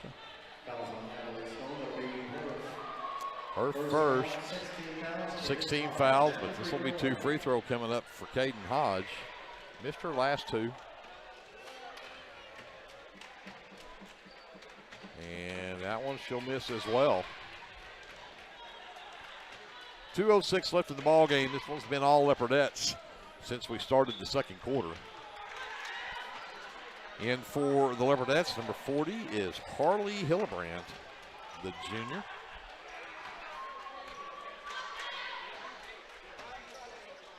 Both free throws off the mark for Hodge. Cannon Russell with the rebound. 2 minutes remaining. 2 minutes. Works on Epps, gets to the elbow, sends it to Hillebrand, and underneath to Rivera. Rivera off the glass and in. Nice feed from Hillebrand down to Rivera. Yeah, good find. Hillebrand, high-low action right there. Rivera put it in. 58-21 Leopardettes. We've got 1:35 left in the ball game. Hodge gets around Hillebrand this time, puts up a tough one that won't drop. Rebound tipped into the hands of Cannon Russell. She was double teamed, got away from it, splits that double team, flips it in the direction of Natalie Stone. Out to McReynolds. Floater in the lane. No, we're going to call an offensive foul as she runs over Hodge. And Stone pick up her second.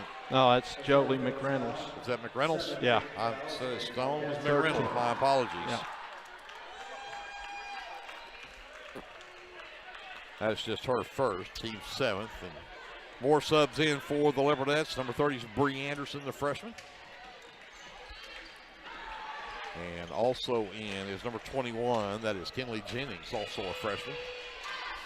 Up top to Noble. Gets around Anderson. The floater in the lane won't drop. Rivera comes away with it for the Leopardettes.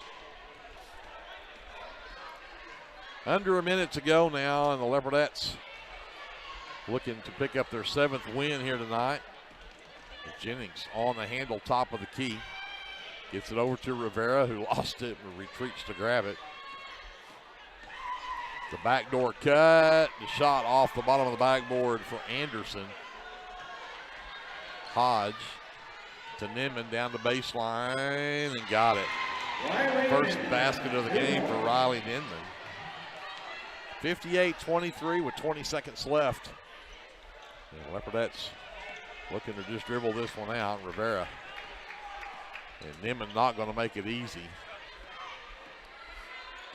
Jennings gets it back. Excuse me, that is Anderson. Jennings for 3 from the right wing, and it's good. 61-23, Leopardettes with the, what is that, a 38-point win. Yep. That's a big one for your 7th win of the season right there. Yep.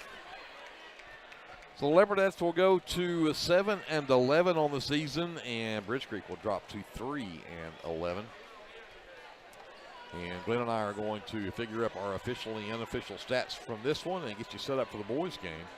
That'll be coming up right after this timeout. Leopard basketball is presented by the First National Bank here on KBLP Live. Clements Insurance provides insurance coverage to best suit your needs. We offer auto, home, farm, life, and business policies. Come by 109 West Chickasaw or call 405-756-2253. Clements Insurance is carrying on the tradition to satisfy you. So come see me, Keith, or Beth. Go Lindsay.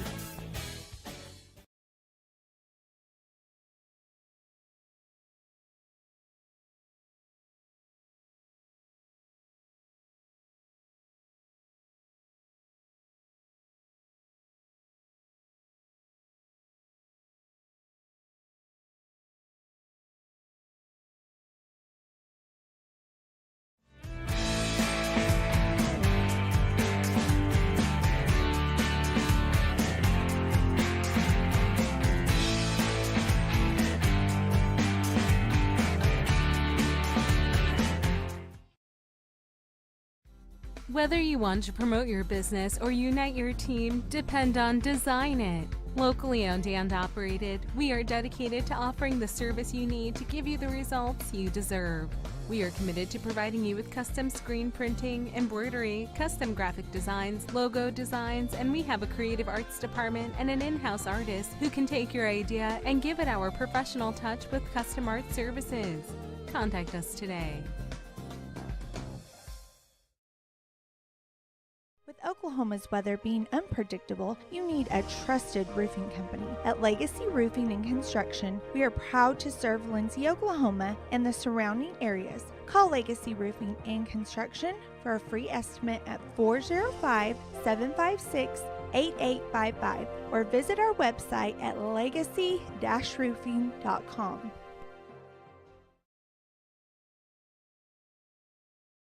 Get your game day, or any day, off to a great start with Hot Mess Coffee at 213 South Main in Lindsay. Hot Mess Coffee Co. offers coffees, lattes, teas, and other tasty beverages, plus great food, too. Good luck to the Lindsay Leopards from Hot Mess Coffee Co. and Java House Realty at 213 South Main in Lindsay. At Rural Electric Cooperative, we're committed to providing electric power and opportunity to the many areas our members call home.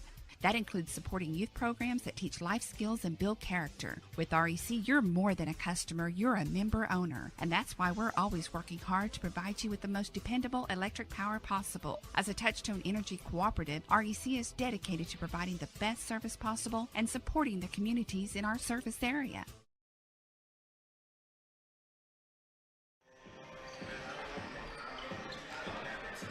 Back here to wrap up the Leopardette win, 61-23. Lindsay with a 38-point win over the Bridge Creek Lady Bobcats. Again, this game was 9-7 at the end of one. Tied it up at 9 after that, and the Leopardettes just absolutely went nuts and outscore Bridge Creek. That would make it, what, 52-16? Yep. In the final three of that one. So, all Leopardettes in that one. Nobody in double figures for the Lady Bobcats. Got a lot of points from a lot of places. 5 apiece from Sadie Lynn, and Caitlin Powell lead the way. 3 points from Morgan Whitaker before she went out. She took that final shot from half court there at the first half and came down wrong on an ankle, and she spent the second half on the bench with that ankle wrap, but we do hope that's nothing serious for Morgan Whitaker. She's definitely one of the leaders on this Lady Bobcat team. But she finished with 3 in this ball game, all in that first half. 2 apiece from Riley Ninman, Molly Epps, Jessie Varela, Bree Dawkins, and Kaylee Noble. And I had Bridge Creek 5 of 11 from the free throw line. 5 of 13. Well, okay, I can't count. I don't know who I missed. But anyway, for the Leopardettes, they had just one player in double figures, but it was Cannon Russell with 15 on the night. She had 10 of those in the second quarter, but finished with 15 in the ball game. Cameron Perry finishes with 9, all in the first half on 3 3-point baskets. 8 from Eris Day Valenciano, 6 from Chloe Ince, 5 apiece from Jolie McReynolds in off the bench there in that fourth quarter, also 5 from Emily Stone. Then 4 from Maddie McGowan, 3 from Kinley Jennings, who hit that 3 there at the buzzer at the end of the ball game. And then the 2 apiece from Braylee Malacote, Naeli Rivera, and Brecken Klein. And the Leopardettes, I'm afraid to say it, 12 of 19 from the free throw line. Perfect. Wow, I'm impressed. The Leopardettes are +8 on the glass at 29-21, and they forced 23 turnovers on the Bridge Creek, and the Leopardettes finish with 9. Let's turn over to Glenn, talk about some of the other numbers. Yeah, you're talking about what was the rebounding difference? 29-21. So 8 and then 14 turnover difference. Really made a lot of difference in the shots taken. Bridge Creek finishes 9 for 39 from 2-point range, 0 for 3 from 3-point range, for 9 for 42 from the field for only 21%. They took 42 shots compared to the Leopardettes take 59 shots, and that's maybe that's up there when you're taking almost 15 shots from the field in a quarter. That's a lot of trips, and that's due to turnovers and offensive rebounds. So, but the Leopardettes 17 for 40 from 2-point range, 5 for 19 from 3-point range. So 22 for 59 for 37% from the field, which is respectable. You'd like to be up there in the 40s at least, and then anything above that is really good. But one of the better shooting nights for the Leopardettes tonight. So again, the Leopardettes pick up their 7th win of the season. They'll go to 7-11 with the 61-23 win over Bridge Creek. And the next time we'll see the Leopardettes will be next Tuesday night at home back at Leopard Arena as they'll take on the Purcell Lady Dragons. That's a big night. That's the Pine Cake auction night. And they're also going to auction off a beautiful quilt at that event there on Tuesday night. So you need to make plans to come out to Leopard Arena next Tuesday, Pine Cake auction, and as well as the auction off of that beautiful leopard blanket there, or quilt rather, going on as well. With that, we're going to step aside, send it back over to JD the Engineer Scruggs. We'll take a timeout and we'll get you set up for a boys matchup right after this. Leopard basketball is being brought to you by the First National Bank here on KBLP Live.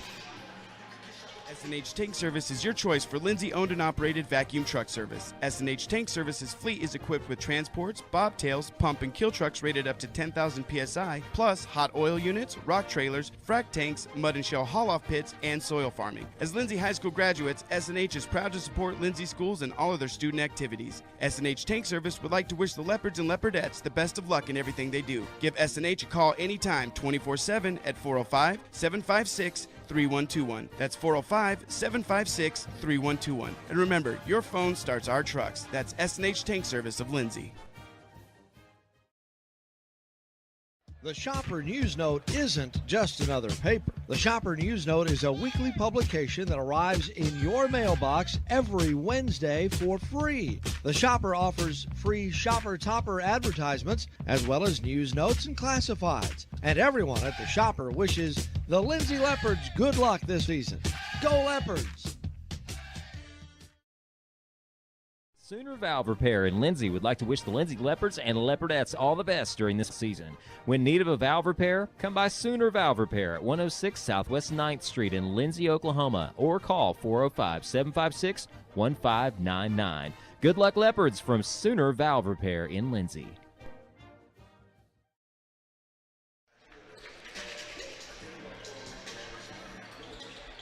So the Leopardettes pull off the huge win over the Lady Bobcats. The Leopards will see if they can do the same here over a very good Bridge Creek team. And Glenn, I said last week when we got ready to play Pauls Valley, they were 5-6, but they were a very good 5-6 Pauls Valley team, and they handed the Leopards a 1-point loss, 49-48. Even though they got 26 from Ryan Kennedy, who made a living at the free throw line, them trying to stop him. This team has some height on it. This is not going to be a major height advantage night for, I don't believe, for Ryan Kennedy. On top of that, I think this is a very aggressive Bridge Creek team. Again, they come in 9-4, but they've beat McAllister and Shawnee both in that Noble tournament over there. They lost by 4 in overtime to Perkins, who's number 13 in 4A. And so they've got some good wins. They only lost to 10 to Purcell back the first game coming back from the break. So yeah, I think we lost by 8 to Purcell. So I think it's going to be a really close matchup. They've got a lot of size. They do a lot of things right, and it's going to be it's going to be a team effort. We're going to have to play well on both ends of the floor to win this game. And you're going to have to get more scoring from someplace other than from Ryan Kennedy inside for sure. Yep. Leopards come in number 10 in the state, 12-4, but they've lost 3 in a row now, going back to the finals of that Haley Classic where they lost to number 10 ranked in 4A Bethany. Then they lost to Washington and lost to Pauls Valley. So they're looking to bounce back and come off that 3-loss skid.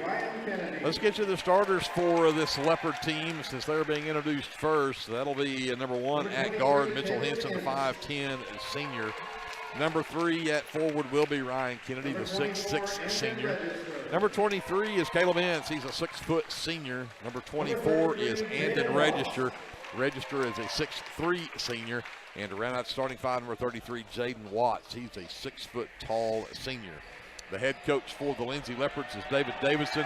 He is assisted by Joe Foster and by Will Kaufman. And again, the Leopards coming in 12-4 on the season, ranked number 10 in the state in Class 3A. So we'll go back and look at this Bridge Creek team again. They come in 9-4, and they've had wins, a big win over Lexington, and then a big win over Davis as well. So they've had a couple of easy ones here since they came out of that Noble tournament. But Jacob Ojeda, the guard that will give the Leopards fits here tonight, number 1 is a junior. Number 4 is Philip Gingrich. He's the one that hurt the Leopards when these two teams played at the very beginning of the season. At forward will be number 10, Bryce Benson. He is a junior. Number 14, Walker Hill, he's a junior. He is also a handful for the Leopards to have to keep up with. And to round out the starting five, number 23, Brock Merchant. He is also a senior. The head coach for the Bobcats is Kevin Korstens. He's assisted by Eli Reynolds, John White, and Jarrett Standridge. And again, the Bobcats come in 9-4 on the season. Greg Peary, Glenn Shoemake here, high above the 4 at Bridge Creek. Alongside JD, the engineer Scruggs, Andrew, ESPN Lion over on the camera. Kevin over there on his cell phone. That's what he does best is his cell phone. Yeah. And, of course, Brianna Miller back at our studios, and Lindsay handling the FM side, where she is absolutely a rock star. Yep, rock star producer. Some Walker Hill and Ryan Kennedy will step to the center circle to get this one away. He's waiting on his partner. I think that happened during the JV game, too. They waited for him to get out. It's like, somebody go wake him up, tell him his snap's over.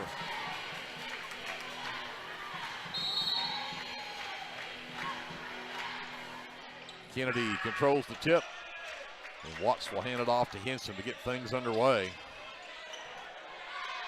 Right side to Ince, the give and go. Henson takes it baseline up and in. That made it look easy for the first basket of the game. Yeah, the give and go worked perfectly right there. A little rub off of the high post and got the easy basket.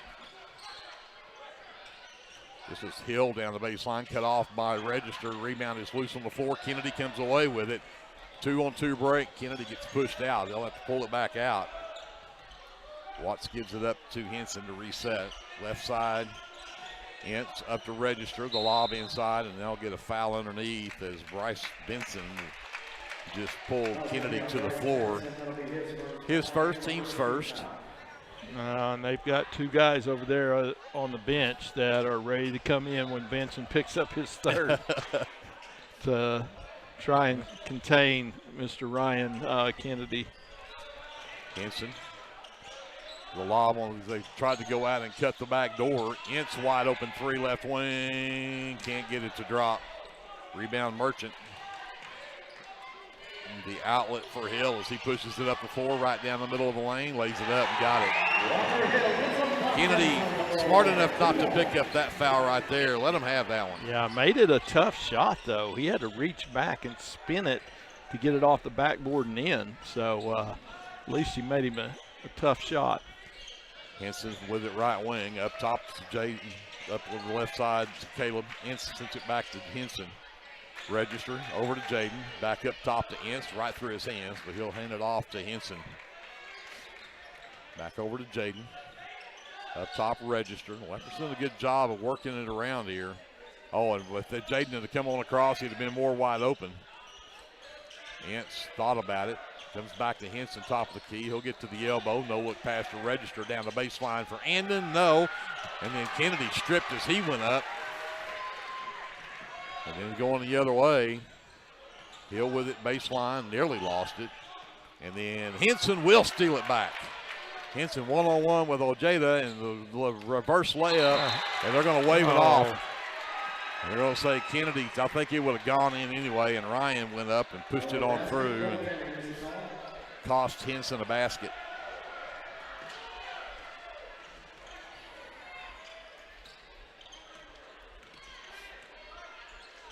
Gingrich on the handle, sends it over to Ojeda. Long three on the way, bounces off, no good. A long rebound tracked down though by Benson. He'll give it up to Merchant. Merchant down the baseline, double team, sends it back out. Free ball left wing on the way from Hill. That'll rattle in. Yeah, left-hander is tough out there. 5-2, Bridge Creek with the early lead, and then Merchant tips a pass intended for Caleb Ince. It'll be Leopard basketball.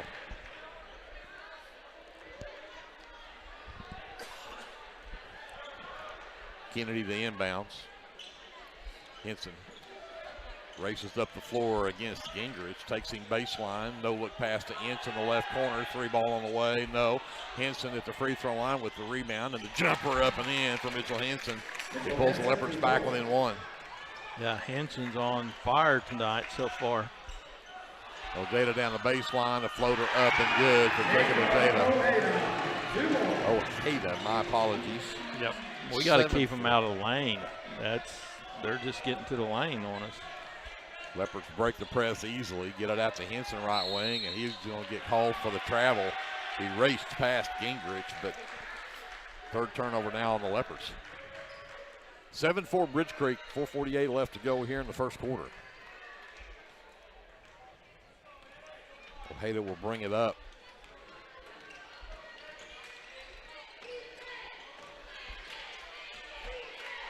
Right wing goes to Merchant. Merchant to the baseline. Sends it back up top. Ojeda into the line.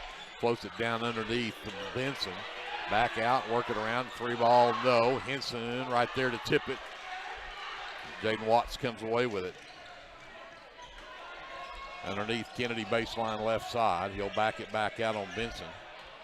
Now comes back to Ince. Skip it back up top to Henson to set up the offense. Ince right wing. Ojeda out on him. Register. The lob underneath for Kennedy. This time Kennedy gets down low, puts it up too strong, but Ince there to tip it. Henson down the baseline, throws it out to Jaden, and he says, let's set this back up. This is getting a little wild right here. Yeah. Henson on the handle to Register right side. Now Caleb trying to post up underneath. Kennedy step back three, top of the key, won't drop. And Merchant comes down with it and falls. And that's I don't know, you're laying on the floor. I don't know how you can call the foul. He didn't go there by himself.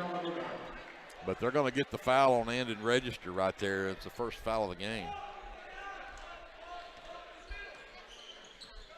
Ojeda on the handle. Down the left side of the lane. Good defense from Ince. Just a better shot from Ojeda. 9-4. And again, nearly a turnover for the Leopards. Ojeda and Hill are just tough down there. You can't let them get that deep. They're going to score a high percentage of the time when you do. So Henson will bring it up. Gets it up to Ince left side.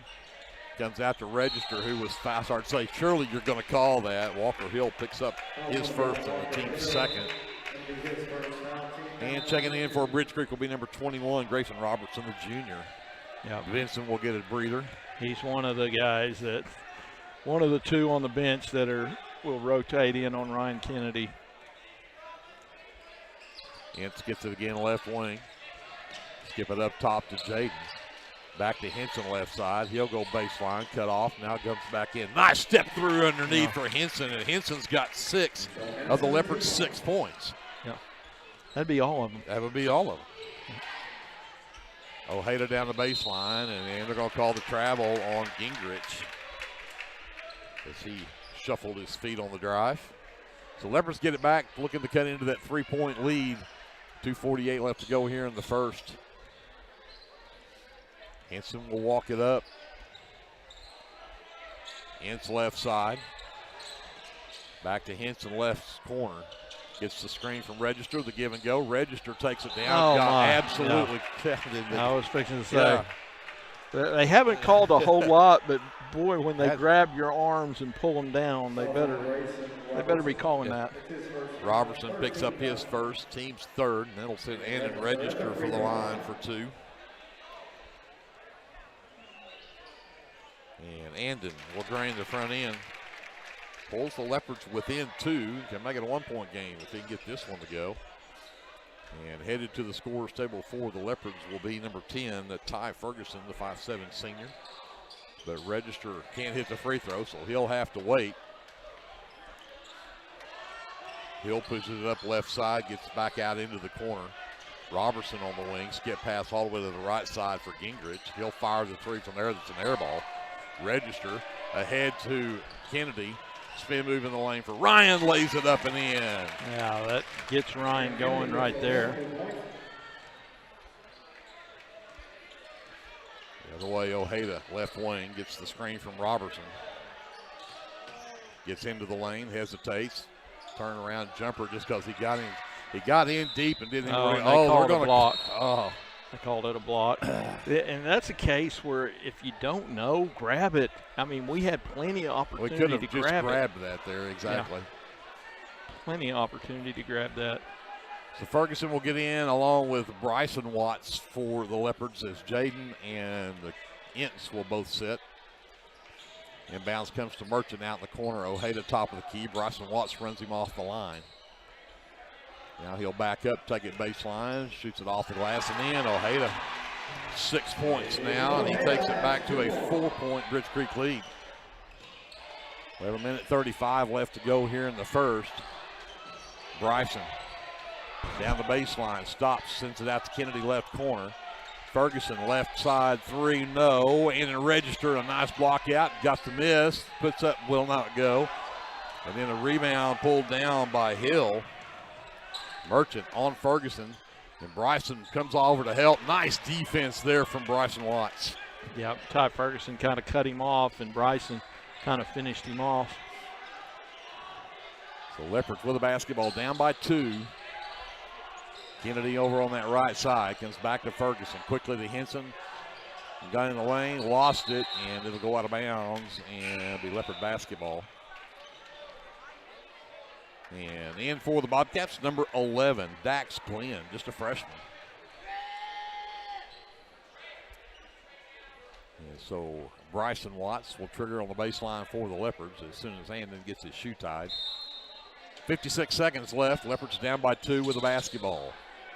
Kennedy out near the half line. Ferguson right side. Comes back up top to Bryson. Left side Kennedy. 3 from Ryan on the way as an air ball. Rebound pulled off underneath by Hill.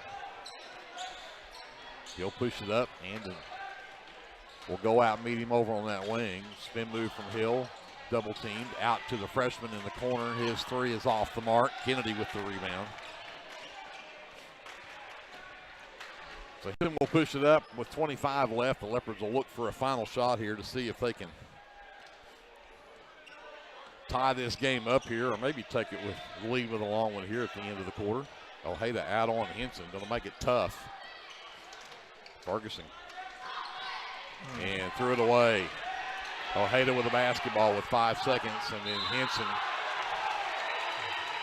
knocks it out of bounds, but I think they're going to call the foul on Mitchell. That'll be his first to add insult to injury. You lose the basketball and then foul and put Ojeda at the line with 3 seconds left.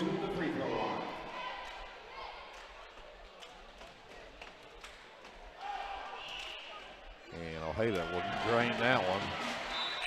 Gives him 7 of the 12 points for Bridge Creek.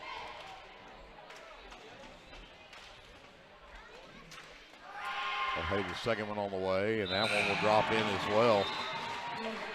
Back to a 4-point ball game. Leopards with time to get down to 4 and get a shot off here, but full court pressure from Bridge Creek will not make it easy.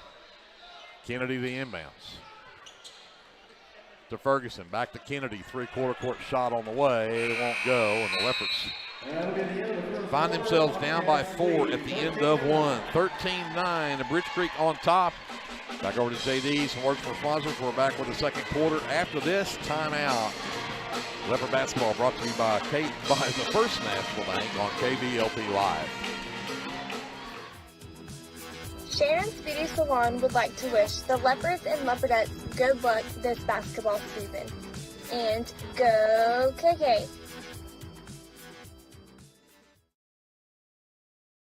Do you have your Oklahoma medical marijuana card, or do you need your card? Rusty's can help you with that. We are your local vape shop and dispensary with more than 6 years of service as a modern smoke shop. Rusty's is located 1 block north of Cherokee Street at 204 Northwest 4th Street in Lindsay, and half a mile east of I-35 at 2401 West Grant Street in Pauls Valley. Get your stash at Rusty's.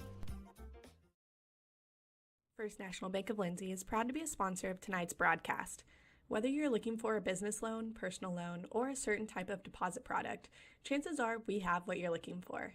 First National Bank, locally owned and operated, insured by FDIC, Equal Housing Lender. Bridge Creek basketball to start the second. They have a 4-point lead. And we're going to have another foul on Henson here as he tried to stop Ojeda down the baseline. That'll be 2 on Mitchell. 3rd team foul, so Bridge Creek will bring it in under their own basket. 2nd team foul. Ojeda looking, still looking. Finally gets it to Merchant. He'll go baseline on Ferguson. Cut off there. Back up top to Robertson. Left side Ojeda. Bryson on him. Stops, goes back in, then stripped. And the Leopards force the 3rd turnover on Bridge Creek. Henson will bring it up.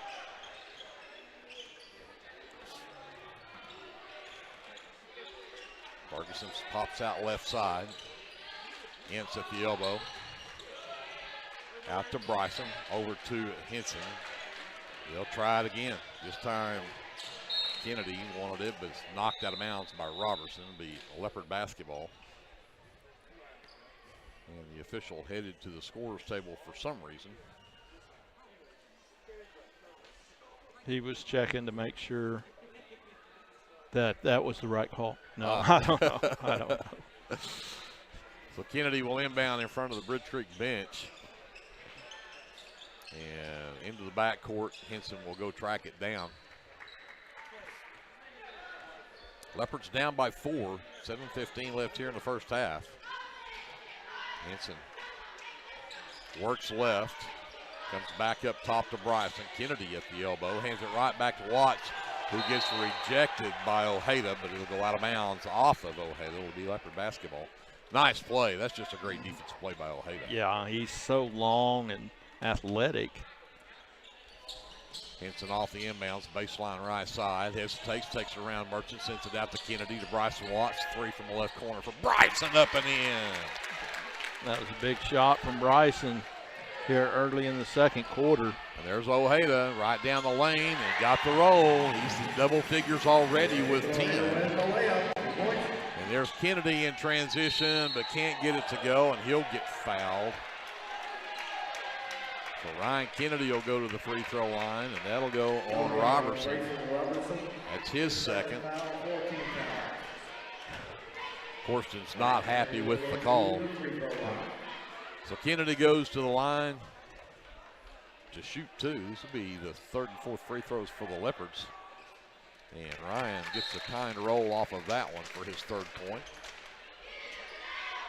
Cuts it to a 2-point lead as Jaden Watts returns to replace Ferguson, and Robertson is going to check out, and Walker Hill is back in for the Bobcats. Kennedy with his 2nd free throw, and that one will not drop in, and Caleb Ince doing everything he can to come up with that loose ball, but just can't do it. It'll be Bridge Creek with the ball and a 2-point lead, 6.5 to go here in the first half. Ojeda working on Bryson, can't get away from him, so he'll pull it back out. Try it again, spin move in the lane, and Henson tips the pass, but it still makes it out to Glenn. Glenn, the floater in the lane, will go for Dax Glenn. Back to a 4-point lead for Bridge Creek. Too many shots in the paint. If you look at their shot, if we had a shot chart, there'd be a whole bunch of shots in the paint. Kennedy from the elbow and gave it right back to Jaden, and it was stolen away. 4th turnover on the Leopards. And then there's Caleb Ince, who knocks that one out of bounds, I think, off of his head as Benson was trying to throw it back in. Merchant will check out, and Philip Gingrich back in. That hurt my nose. Ojeda looking the inbounds. Gets it out to Gingrich, comes back up top. Hill. Jaden on him, spin move from Hill, free throw line jumper, no. Caleb Ince with the rebound. Henson will bring it up. Leopards down by 4, 17-13. Ince right wing. To the right elbow for Jaden. Double team comes to Bryson left wing. Bryson 3-ball on the way, won't drop. Ojeda with the miss. If he's got ahead of steam, you better watch out. And should have been a travel right there, and it is. Yeah. 4th turnover on the Bobcats. The Leopards will get it back with 5:18 left in the half. And Andon Register will head to the scorer's table. He'll check in at the next stoppage. Henson pushes it up. Gingrich on the defense. Comes to Ince left wing. Up top, Bryson. Kennedy right elbow. Turns around. Jumper up and good for Ryan Kennedy. Benson gave him too much room. Yep. Back within 2. Here comes Ojeda with a basketball. Around a screen from Gingrich. Step back 3 from Ojeda on the way and good. I am having a year ago in November flashbacks when he did the same thing to us on this floor. Just could not be stopped.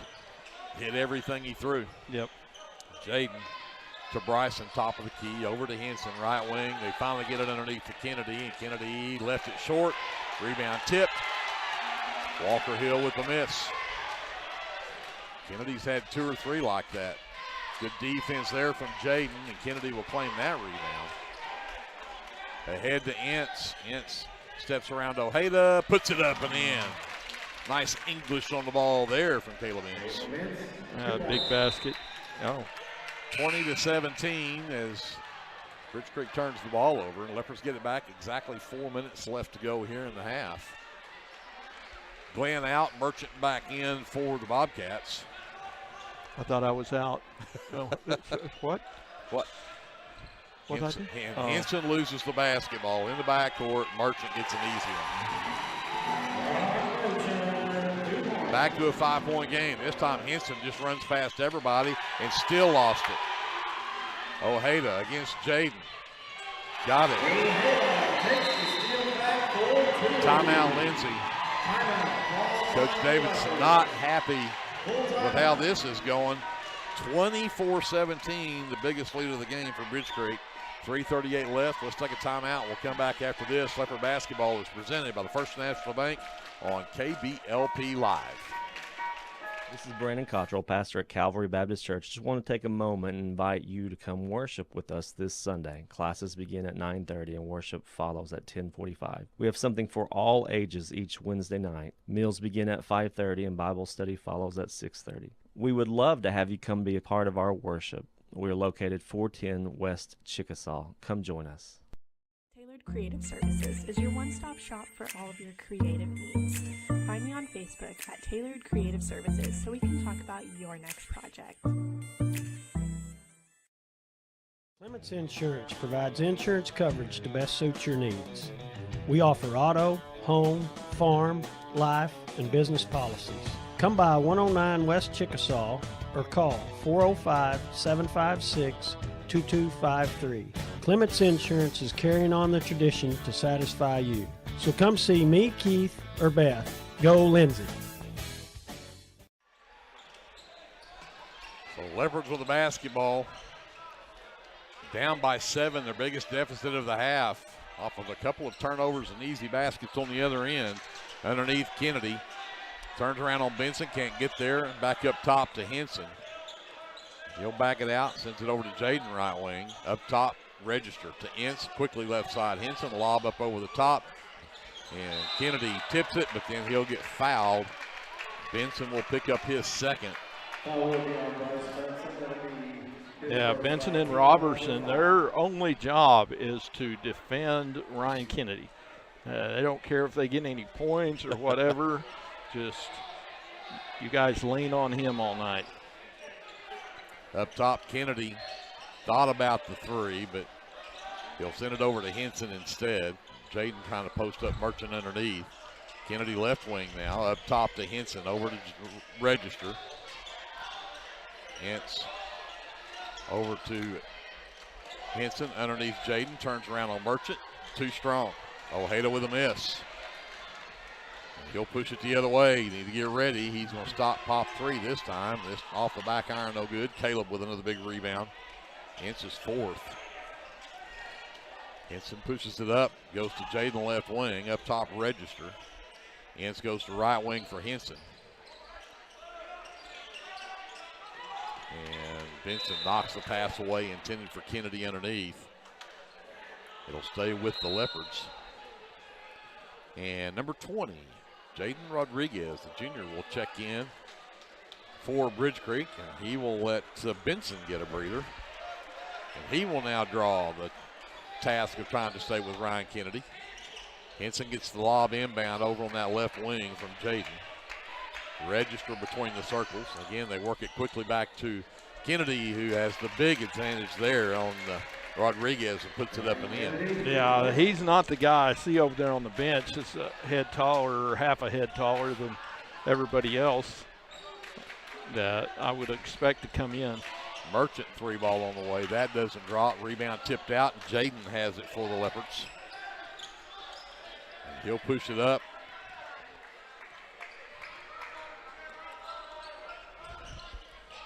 Register steps out high on that right side to get it. Goes back to Jaden on the wing. Ince quickly to Henson. Back over to Register. Back up top. Jaden. Right side Ince. And we're going to get a foul, I think, underneath on number 20, Jaden Rodriguez. Trying to, again, to keep Kennedy from trying to post up underneath. 16 fouls, so the next one will put the Leopards in the bonus, but just a minute 37 left to go here in the first half. 24-19, Leopards down by 5, but they have the basketball. And Ince will lob it to Kennedy, who got around his man in the lane. Kennedy up and in. He's got 9 in the ball game. 21-24, Leopards back within 3. Merchant top of the key. Wanted to hand it off to Gingrich. Register made it tough. Gingrich tries to penetrate, steps back, goes out into the corner. And back up top, Merchant from the left wing, steps through a double team, put it up short. Jaden Watts with the rebound. Leopards with the basketball, a minute to go, down by 3. Register underneath Kennedy, up and in. And just like that, the Leopards go on a 6-0 run to bring it back to a 1-point game.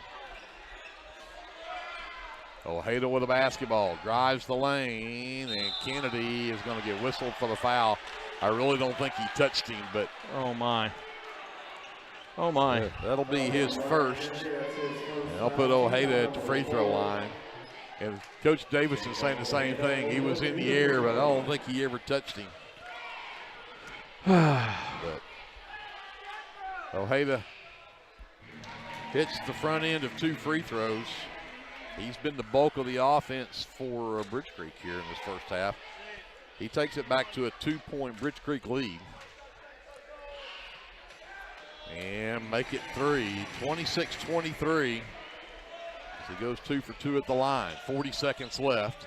Henson with the basketball. Register. Now they're going to back it out and go for 1. Yeah, you've got the possession arrow here. If you score right here and then score, you got an opportunity to take the lead coming out at halftime. If you take the last shot right here.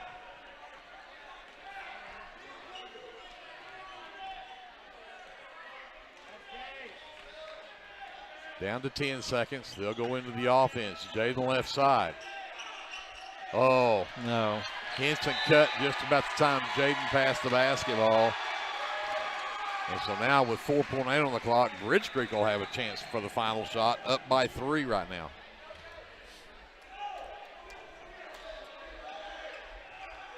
Gingrich will trigger. Leopards got to play some good defense right here. And out of bounds. Leopard basketball, 4.4 on the clock. So we will maybe get a final shot here. Yes, we will. That's the 5th turnover on Bridge Creek. Henson with the basketball. And threw it in the direction of Kennedy, but Kennedy was not home. Leopards will be down 3, 26-23 at halftime.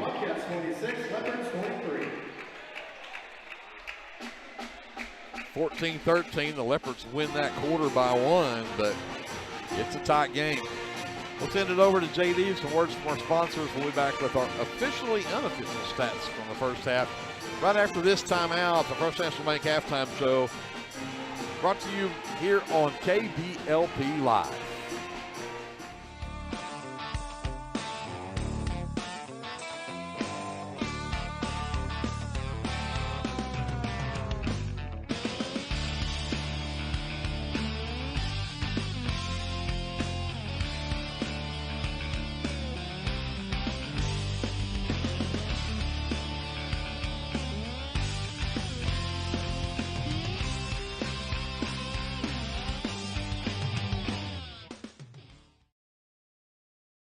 Hey, Lindsay community. My name is Christian Torres, and I am the minister for the Lindsay Church of Christ.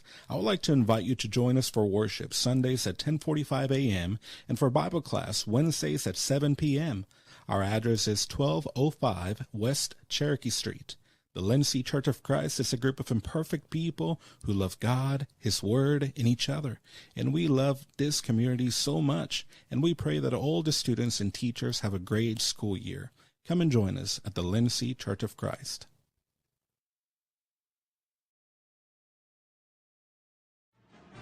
Hey Leopard fans, this is Nick Johnson from First Baptist Church Lindsay. At First Baptist Church, we are a family ministry and desire to faithfully proclaim the gospel in Lindsay and beyond. We would like to invite you to join us every Sunday for worship at 9 a.m. and Sunday school following at 10:15. Our Wednesday evening activities start with dinner at 5:50, and then we have Bible studies for children, youth, and adults starting at 6:30. First Baptist Church is proud to support the Lindsay Leopards, and we wish all of our student athletes a successful season. From all of us at First Baptist Church Lindsay, go Leopards!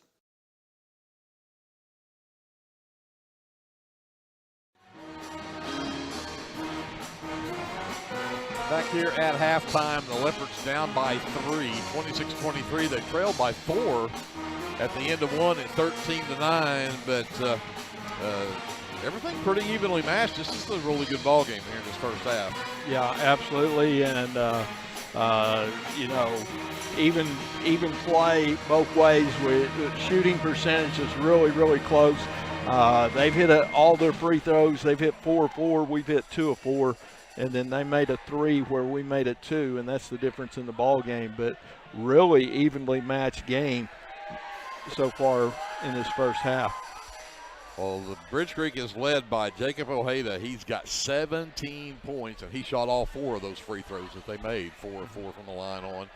Then it's 5 points from Walker Hill, 2 points from Dax Glenn, and 2 from Brock Merchant to round out the scoring from Bridge Creek. The Leopards are led by Ryan Kennedy. He's got 11 here in the first half. Then 6 from Mitchell Henson, 3 from Bryson Watts, 2 from Caleb Ince, and a free throw from Andrew Register. Rounds out the scoring for the Leopards. They are 2 of 4 from the free throw line.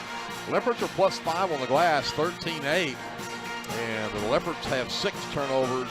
Bridge Creek with 5. We'll talk about some of those shooting numbers with Glenn. Yeah, Bridge Creek 8 for 14 from 2-point range, 2 for 8 from 3-point range. They are 10 for 22 for 45% from the field, and Leopards are right behind them at 9 for 16, made 1 more 2, but 1 less 3 at 1 for 7 from 3-point range, for a total of 10 for 23 for 43%. So both teams shooting pretty well. And I think what the adjustments you've got to make, you got to figure out how to keep Ojeda under control, because that guy, when he gets rolling, he is money from everywhere. He'll shoot it off 1 foot, falling backwards, and throw it over his head with his left hand, and that sucker will go in.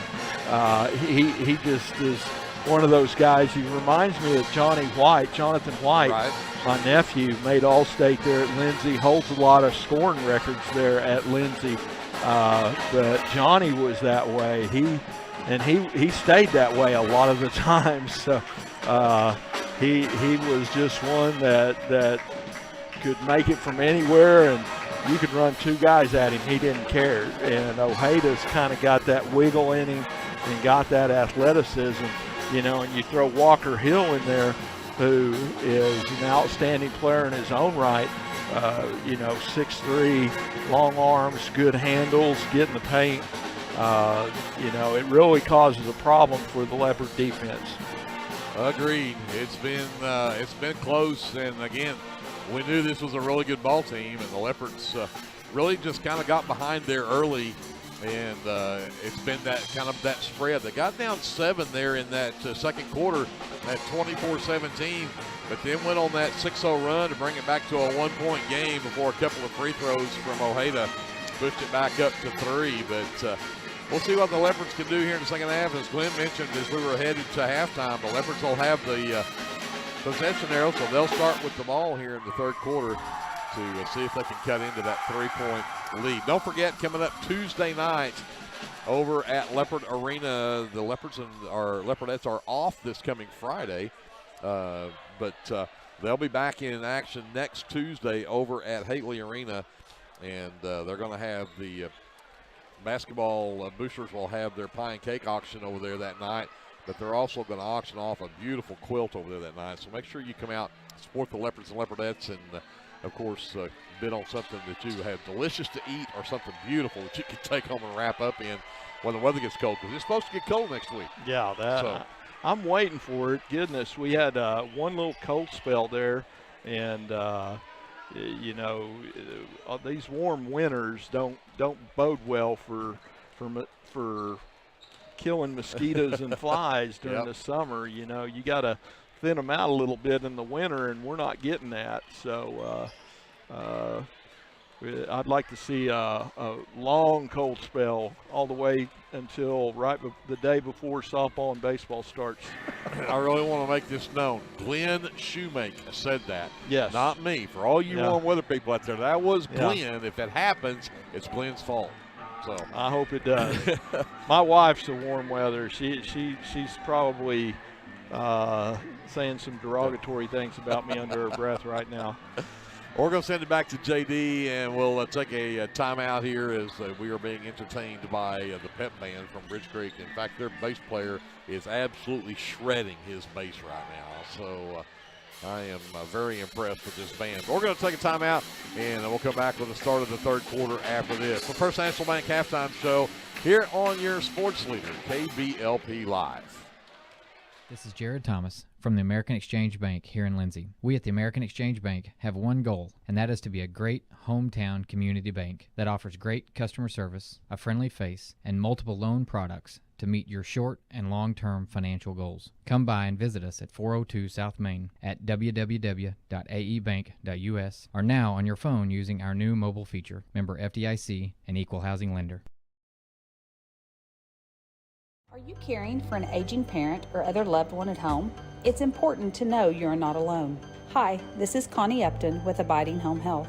The people we serve have a variety of needs, of acute illnesses to individuals who require health care assistance to live independently at home. Our goal is to make a difference in the short and long-term care of each patient. For more information, visit us online at abidinghomehealth.com. Abiding Home Health, creating personal, positive changes and transformations. Tailored Creative Services is your one-stop shop for all of your creative needs. Find me on Facebook at Tailored Creative Services so we can talk about your next project. Clements Insurance provides insurance coverage to best suit your needs. We offer auto, home, farm, life, and business policies. Come by 109 West Chickasaw or call 405-756-2253. Clements Insurance is carrying on the tradition to satisfy you. So come see me, Keith, or Beth. Go Lindsay.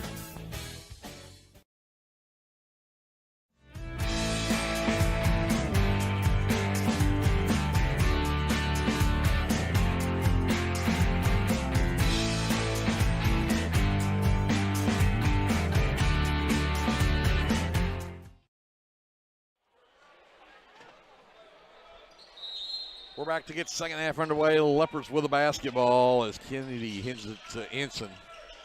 Ince left side, comes back up top to Jaden. Back over to Henson left wing.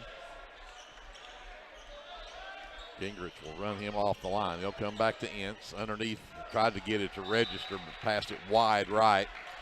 And the Leopards now with 7 turnovers in the game. Bridge Creek had 5 turnovers in that first half.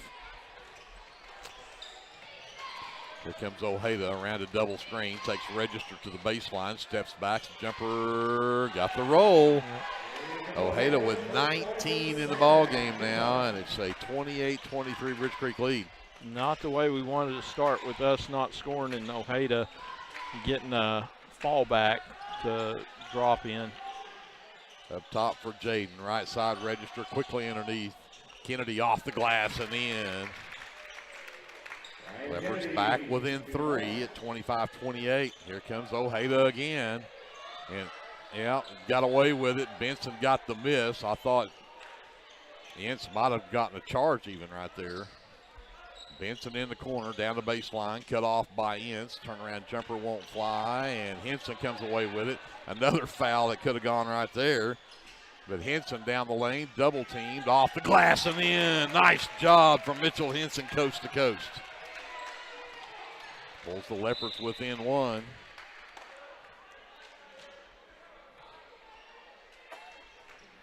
And Henson is going to check out of the ball game. He's limping a little bit. A little bit. They're going to bring Armando Hernandez into the ball game to replace him. Up top, Hill working on Armando. Good defense there. Ojeda wide open three, baseline, won't drop. Kennedy with his sixth rebound. Out to Jaden. Jaden will run the offense now with Henson out. Hernandez for three, and he drains it. Come in off the bench and drain the three. Give us the lead right there. 30-28.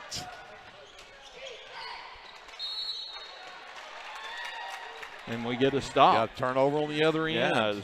Yeah, as Walker Hill dribbles off his foot, off the double team. So Watts with the basketball. Leopards with their first lead of the game. Watts right wing. Up top, Hernandez. Work it back around to Ince. Short corner, Kennedy. Back up top, Register. Takes it to the rack, lays it up. Can't get it to drop, but he'll draw contact and head to the line. Hill picks up the foul. That'll be his second. First team foul of the half, but this will be two free throws coming up for Andon Register. And then Register at the free throw line. Register's first one, up and short. Follow through, follow through. So Walker Hill checks out. And they'll bring Dax Glenn, the freshman, back in. Register, second free throw on the way. That one is good. Gives the Leopards a 31-28 lead. 5:40 left to go here in the first. Ojeda drives in, stopped by Jaden. Up top, Merchant for three. That won't drop. Hernandez comes away with the miss. Register over to Jaden. Left side to Ince. Back out to Register. Quickly to Watts. Jaden. Up top, Caleb. Three ball from Caleb Ince on the way. Back iron, no good. And Benson will pull that one down for the Bobcats. Ojeda with the outlet. Into the lane, lost the handle, but right into the hands of Glenn. Back over to Merchant, right side. He'll drive in. Register with good defense. Forces the miss. Jaden Watts comes away with the rebound. Leopards with the three-point lead in the basketball. Kennedy, the lob over the top. Got stripped by Ojeda going up and can't get a foul call. The Leopards with their eighth turnover now. Merchant steps through, can't get it to go, but they'll call Register with the foul, his second. And Register is banged up there. He will be limping around on that right leg. Bryson Watts, Ty Ferguson are at the scorer's table for the Leopards as Merchant goes to shoot free throws, gets two of them and drains the first. Pulls Bridge Creek within two. Register and Jaden check out. Grayson Robertson also at the scorer's table for Bridge Creek, but he'll be checking in for Merchant if he hits this second free throw. And he does. 31-30, Leopards by one. 4:40 left here in the third. Kennedy to inbounds, full court man pressure, and get it into Ince barely. Back to Hernandez, back over to Ince, quickly right side to Bryson, back up to Hernandez. Ferguson sends it left side to Ince. Ince back up top, Bryson, back to Ferguson. Gets into the lane, floats it up for Kennedy. Double team, turns around baseline off the glass, got the second roll off the glass and in. Leopard lead back to three, 4:10 left. Ojeda works right, has Ferguson on him. And a little hook right there from Ojeda they don't call. And Kennedy will claim the miss as Ojeda left it short. Big time hook right there by Ojeda on Ferguson. Yeah. Hernandez right wing to Ferguson to Watts. Quickly to Ince. And Robertson with the steal. The outlet for Benson. Ince knocks it loose, but right to the hands of Glenn.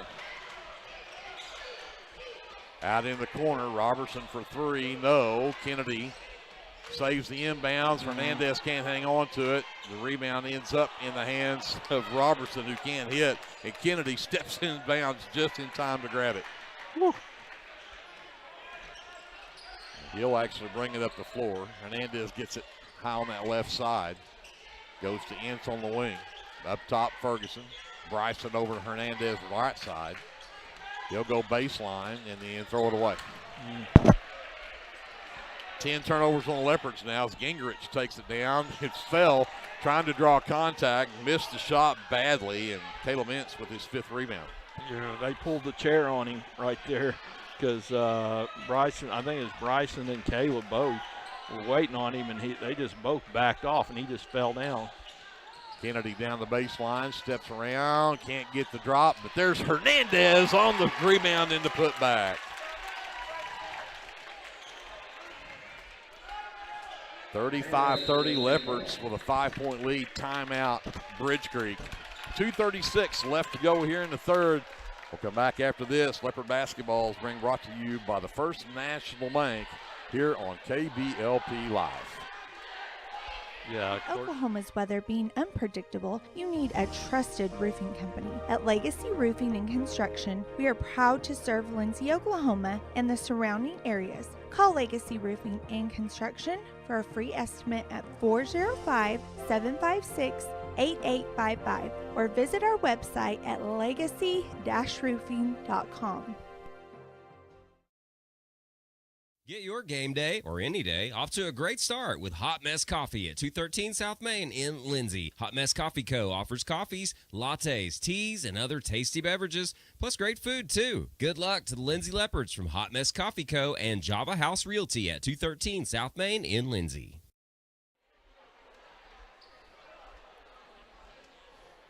$35-30 Leopards with a 5-point lead. They have outscored Bridge Creek 12-4 here in this third quarter.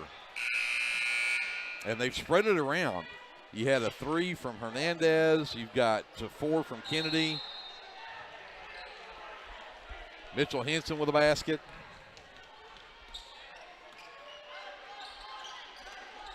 Ojeda. Seth Padilla has checked in for the Leopards, by the way, during that stoppage. Glenn with the basketball, backdoor cut into the lane, tough shot, won't drop. Caleb Ince flips the rebound to Padilla. He'll get it over to Ferguson. Henson back in the ball game for the Leopards, sends it to the left side for Ince. Bryson over to Ferguson, back to Ince between the circles, back to Henson, back to Bryson. Good weave up front now, and Padilla just trying to post up Ojeda underneath. And that pass way too telegraphed. Bryson Watts, good hustle down the floor and then lost his footing.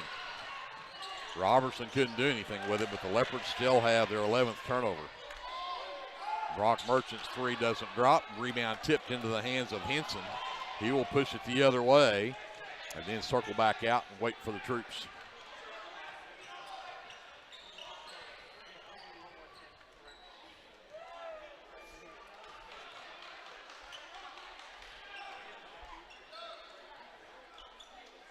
Padilla steps out left wing, double team, comes back to Henson, takes it to the big guy underneath. Good shot on the reverse from Mitchell Henson.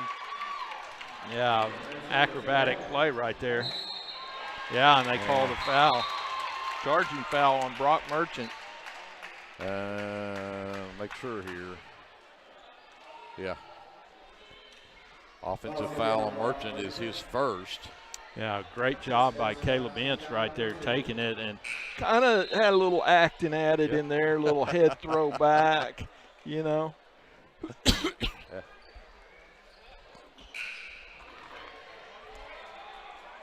Subs in for Bridge Creek as Robertson checks out.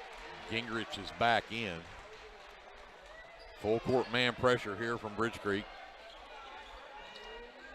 Bryson will get the inbounds. They'll bring the trap. He avoids it, gets it to Ince. Ince races ahead.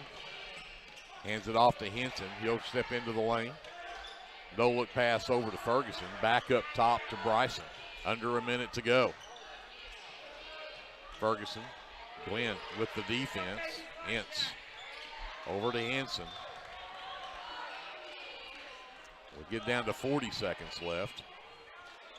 Ferguson gets it back. Bryson left wing. Back up top, Padilla to Ince. Henson gets it back. 30 seconds left. Leopards again. This is their MO. You get to a minute to go in a quarter, they're going to run it down. And they've gotten some wide open layups off of this long before that minute runs out in some of the other games. But Ridge Creek doing a good job of keeping them away from the basket. As Henson will work to 10 seconds. Now they'll go into offense. Henson to the left elbow, steps back. Henson, yes! At the buzzer, Henson gives the Leopards a 9-point lead at 39-30. Their biggest of the game. We're going to send it back over to JD. We'll be back with the fourth quarter after this. Leopard basketball is presented by the First National Bank here on KBLP Live. At Rural Electric Cooperative, we're committed to providing electric power and opportunity to the many areas our members call home. That includes supporting youth programs that teach life skills and build character. With REC, you're more than a customer, you're a member owner. And that's why we're always working hard to provide you with the most dependable electric power possible. As a Touchstone Energy Cooperative, REC is dedicated to providing the best service possible and supporting the communities in our service area. Hey there, this is Trace Adams with Hassler Hot Oil Service.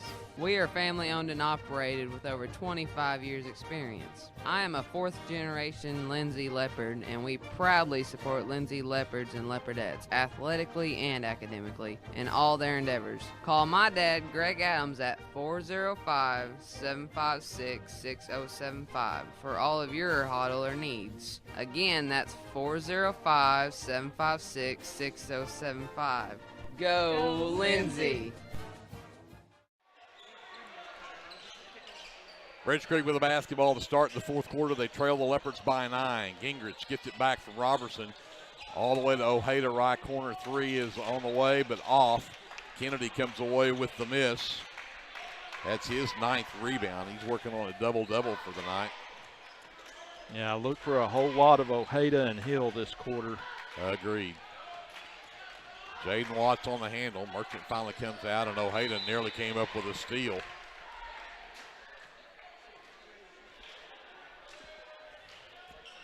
So it'll be Leopard basketball. Quickly they go underneath Kennedy. Steps back, can't get it to go, but the foul on Benson will be his 3rd. And Kennedy will go to the free throw line. Ryan's only had 2 free throws tonight. It's unusual for him with he's got, what, 15 in the ball game. Yeah, they haven't called a lot of fouls down there. And he'll get the shooter's roll on that one. Push the Leopard lead to double digits at 40-30. And see if he can make it 11 here. He does. 41-30. Leopards, 7:25 left in the ball game. Ojeda pushes it up. Ferguson picks him up. He gets the screen from Merchant. Up top, Merchant. Ferguson with the good defense out there, not letting him have anything. Oh, I think that's a cheap foul. That's a cheap foul. That's terrible. Ty Ferguson had great defense going right there, and they call the foul. Just the second team foul. Even Coach Davidson applauded that one. That's great defense. Benson looking for someone off the inbounds. Finally, Merchant will come get it. Sends it over to Hill. Around the screen from Merchant over to Ojeda. Picked up by Henson off the switch. They'll clear out to let him go one-on-one. Now here comes Merchant. Back over to Gingrich. 3 ball from Gingrich on the way. Doesn't go. Caleb Ince. Big rebound for Caleb. That's his 7th. Yeah, Gingrich now 0 for 3 from three-point range. Henson will bring it up. Ince gets it left wing. Skip it all the way to Ferguson up top. Back over to Jaden.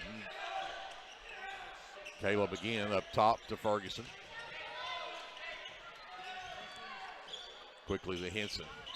And this time we're going to get an offensive foul on Ryan Kennedy pushing off underneath. It's just Ryan's second. Yeah, that was Horston doing a little talking there between.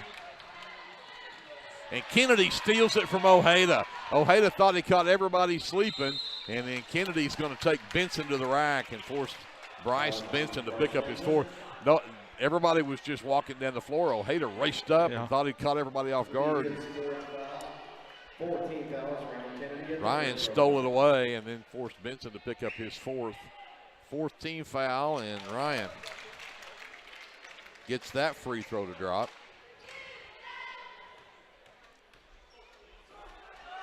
And there, that's 4 for 4 in the quarter. 43-30, Leopards by 13, 6:12 left to go. Three ball doesn't drop. Kennedy with the miss. That is his 10th rebound. He's now got, 2, 4, 6, 8, 19 points, 10 rebounds. Yeah, Brock Merchant's now 0 for 4 from three-point range.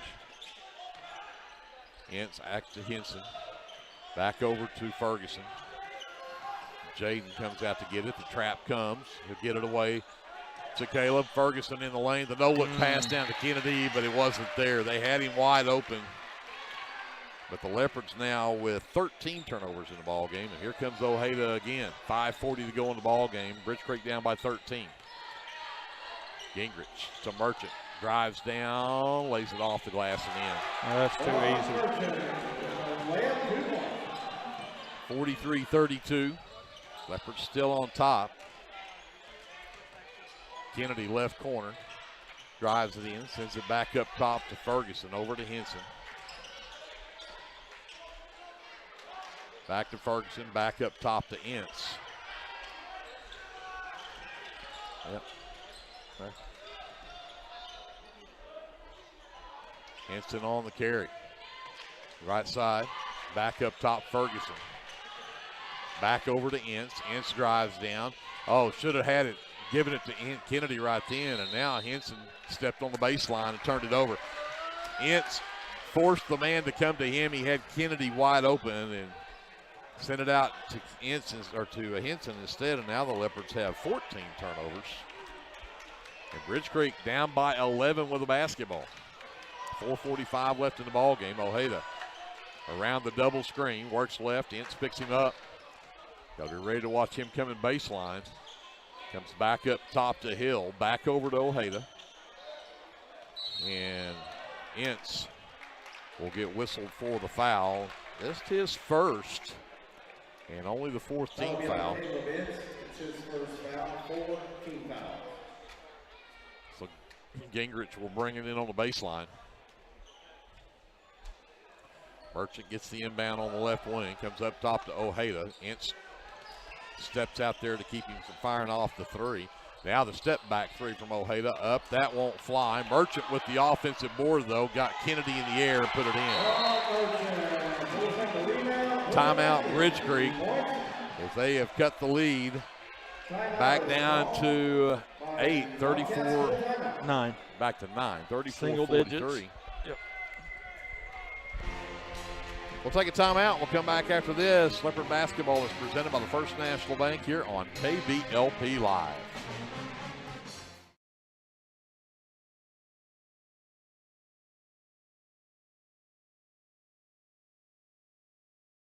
S&H Tank Service is your choice for Lindsay owned and operated vacuum truck service. S&H Tank Service's fleet is equipped with transports, bobtails, pump and kill trucks rated up to 10,000 PSI, plus hot oil units, rock trailers, frac tanks, mud and shell haul-off pits, and soil farming. As Lindsay High School graduates, S&H is proud to support Lindsay schools and all of their student activities. S&H Tank Service would like to wish the Leopards and Leopardettes the best of luck in everything they do. Give S&H a call anytime, 24/7 at 405-756-3121. That's 405-756-3121. And remember, your phone starts our trucks. That's S&H Tank Service of Lindsay.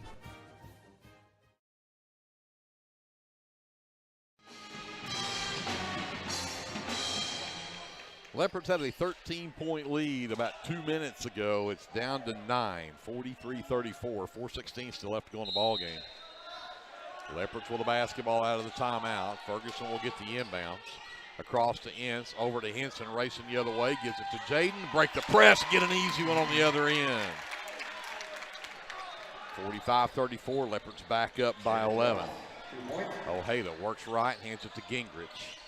Merchant between the circles, back to Gingrich. Ferguson on the defense, knocks it loose. Back over to Ojeda. Up top, Gingrich turned down to 3, steps in the lane, sends it left side for Hill. His three-pointer is short. He saves it in bounds, but Jaden Watts knocks it loose and says, I'm not too sure about that one. He landed on the line, but he'd already gotten rid of the basketball. I don't know. Yeah, that's I want a replay. Oh. Yeah. Slow-mo replay. Lob it inside for Hill. He missed it. Henson comes down with a miss for the Leopards. He'll race the other way, splits a double team, and he lost it. Here comes Merchant. Back to Hill, lays it up and in. Yeah, Hill's going to be money on that left side. He's left-handed. Back to a 9-point Leopard lead. 3:20 left in the ball game. Ferguson. Merchant out on him. Comes back to Jaden left wing. Henson gets it from the screen from Ferguson. Gingrich all over Henson out there. Henson will race past him, leave it for Kennedy, puts it up and in. Back to an 11-point game, 47-36, 2:50 left in the ball game. Ojeda around Ferguson into the lane. Jumper won't drop. Great block out underneath from Jaden Watts. Yeah, Ojeda's just 1 for 7 from the floor in the second half. Watts races up the floor. Ince comes to get it left wing. Trap comes and lost it. Leopards now 16 turnovers in the game, and then Ince nearly got it back. 3-ball, right corner pocket, up and good for Walker Hill, his second 3 of the game. Timeout Bridge Creek as they've cut it to 8 with 2:22 left to go in the ball game.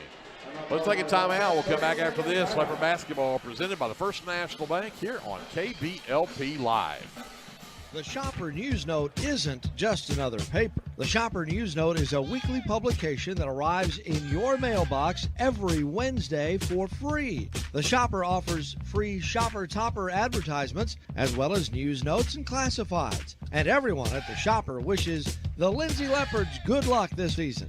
Go Leopards!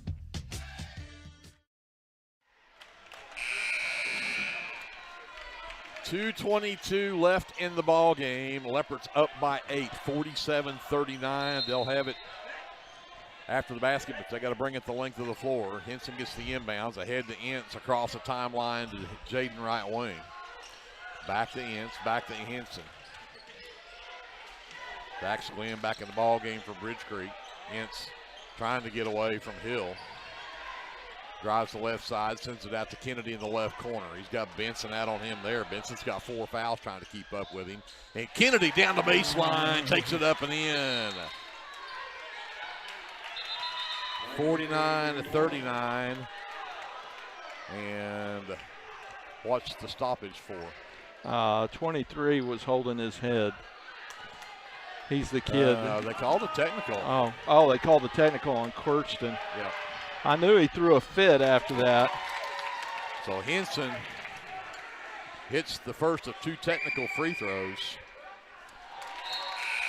and puts the Leopards up by 12. Yeah, he was all the way out on across half court on the floor, waving his arms because they didn't call it offensive foul right there. Yep.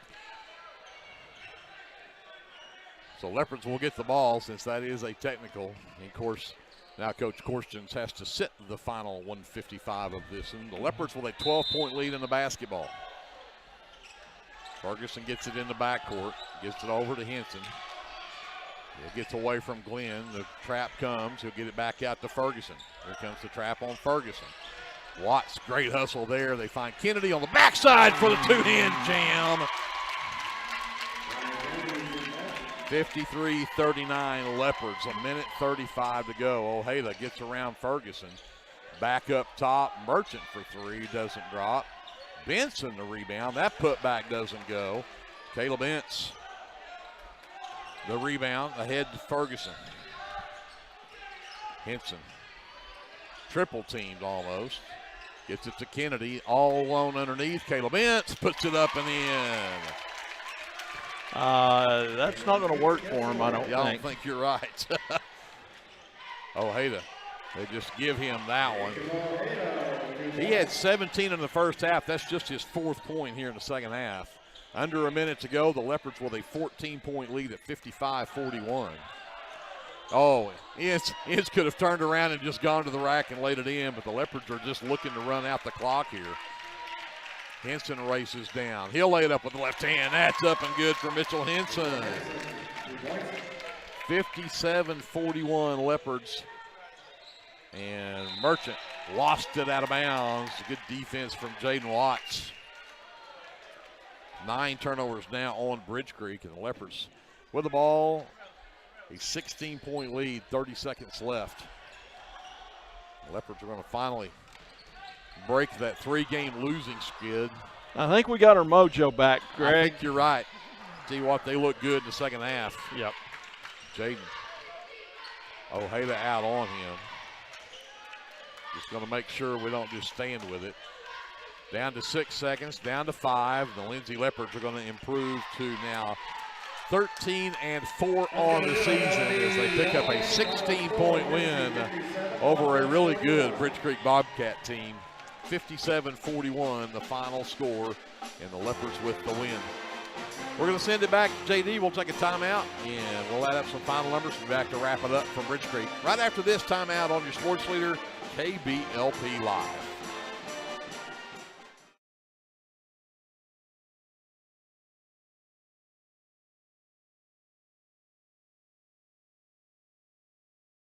Sooner Valve Repair in Lindsay would like to wish the Lindsay Leopards and Leopardettes all the best during this season. When in need of a valve repair, come by Sooner Valve Repair at 106 Southwest 9th Street in Lindsay, Oklahoma, or call 405-756-1599. Good luck, Leopards, from Sooner Valve Repair in Lindsay.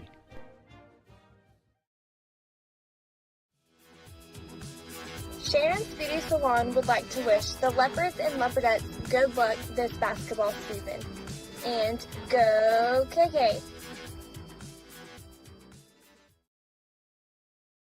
Do you have your Oklahoma medical marijuana card, or do you need your card? Rusty's can help you with that. We are your local vape shop and dispensary with more than 6 years of service as a modern smoke shop. Rusty's is located 1 block north of Cherokee Street at 204 Northwest 4th Street in Lindsay, and half a mile east of I-35 at 2401 West Grant Street in Pauls Valley. Get your stash at Rusty's. First National Bank of Lindsay is proud to be a sponsor of tonight's broadcast. Whether you're looking for a business loan, personal loan, or a certain type of deposit product, chances are we have what you're looking for. First National Bank, locally owned and operated, insured by FDIC, Equal Housing Lender. This is Brandon Cottrell, pastor at Calvary Baptist Church. Just want to take a moment and invite you to come worship with us this Sunday. Classes begin at 9:30 and worship follows at 10:45. We have something for all ages each Wednesday night. Meals begin at 5:30 and Bible study follows at 6:30. We would love to have you come be a part of our worship. We're located 410 West Chickasaw. Come join us.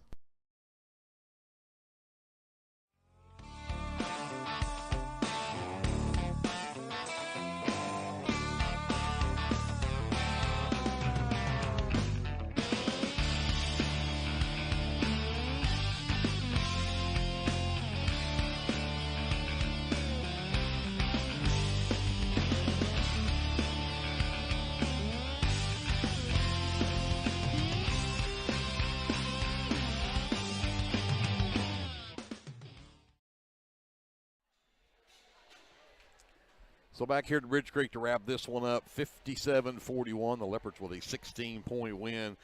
And the Bridge Creek is led by 2 players in double figures. Jacob Ojeda had 17 in the first half, but only had 4 the whole second half. He finishes with 21, and Walker Hill finishes with 10. He's in double figures with a couple of threes in the game.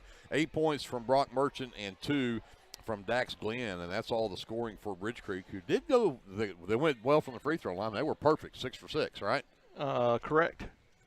That's weird. I'm weird. I'm right. So for the Leopards, a double-double for Ryan Kennedy. 25 points, 10 rebounds on the night for Ryan. 16 points from Mitchell Henson, 10 of those in the second half. And then 5 from Armando Hernandez, who came in the game there and came out off the bench and drained a 3, got another 2 in there. It's a big step for the Leopards there in that third quarter. 4 from Caleb Entz, 3 from Bryson Watts, who had a big three-pointer in that second quarter, and then 2 apiece from Andon Register and from Jaden Watts. The Leopards go 9 for 12 from the charity stripe, my count. The Leopards, probably the one blemish on their stats in this ball game, 16 turnovers in the game. They did force 9 on Bridge Creek, but I think Coach Davidson will say that 16 turnovers way too many. So, but I think the Leopards, I've got them as plus 17 on the glass. Wow. 29-12, but we'll see. Probably, again, I don't know how close that really is, but I do know the Leopards did control the glass big time there in that second half. Absolutely. We'll go over to Glenn, talk about some of the shooting numbers. Wow, that's all you can say. That second half, the Leopards shot 87% from the field the second half. 87%. They were 13 for 15 from the floor the second half. Missed a 2 and missed a 3, but they finished the game 21 for 29 from 2-point range, 2 for 9 from 3-point range. So 23 for 38. And for 61%, 9 for 12 from the free throw line is adequate. And so, but the defense at second half held them to 15 points at second half and outscored them 34-15 in that second half. And that was where I say we got our mojo back, when you can hold Bridge Creek to 15 points and a half, 4 points in the third quarter, 11 points in the fourth quarter. And they held them to 23% shooting in the second half. And so 13 for 29 for Bridge Creek from 2-point range and 3 for 19 from 3-point range. So they finished 16 for 48 for 33%. But, that second half was the Leopard team that we saw before Christmas, and we've seen a lot this year, and so glad to see that they pulled it together and really looked good that second half. They did. I tell you what, that looks like the Leopard team we expected to see. So with that, we're going to wrap this one up. Again, the Leopardettes with a big win tonight, as well as they came away. The final score, I got to get my numbers back up here, 61-23. So the Leopards with the 38-point win, and Leopardettes rather, and then the Leopards with the 16-point win as well. So hit the road, pick up a couple of wins, and again, both these teams will be back home at Leopard Arena next Tuesday night. They're off on Friday, so I'm going to spend my weekend at the Jones Tournament. So that's going on this weekend. Keaton's team's playing up there, so I'm going to go watch them this weekend. But Leopards are off this weekend. We'll see them next Tuesday night over at Leopard Arena. Remember, again, this is the pie and cake auction coming up on Tuesday night over there at Leopard Arena. And they will also be auctioning off a beautiful quilt over there. Check out the Lindsay basketball on Facebook. They've got a picture of the quilt on there, and it's gorgeous. You'll want to be there to check that out. So make sure your plans for be there. Tuesday night, the 24th, that's the next time we'll see the Leopards and Leopardettes. Glenn, great job tonight. You too. And a big thank you to also JD, the engineer Scruggs, also to Andrew, ESPN Lion, and, of course, Brianna Miller back at our studios in Lindsay, doing a great job of producing our show on 105.1 FM. Kevin Jeter also along. We're going to teach Jeter how to carry all this equipment around so we don't have to do that anymore. There you go. I think that's the plan. Get him a wagon. With that, we're going to say goodnight from Bridge Creek. We'll see you next Tuesday night over at Leopard Arena. My name's Greg Peary. Until we see you then, remember, whatever you do, always be a good sport. Hey, Lindsay community. My name is Christian Torres, and I am the minister for the Lindsay Church of Christ. I would like to invite you to join us for worship Sundays at 10:45 a.m. and for Bible class Wednesdays at 7 p.m. Our address is 1205 West Cherokee Street. The Lindsay Church of Christ is a group of imperfect people who love God, His Word, and each other. And we love this community so much, and we pray that all the students and teachers have a great school year. Come and join us at the Lindsay Church of Christ.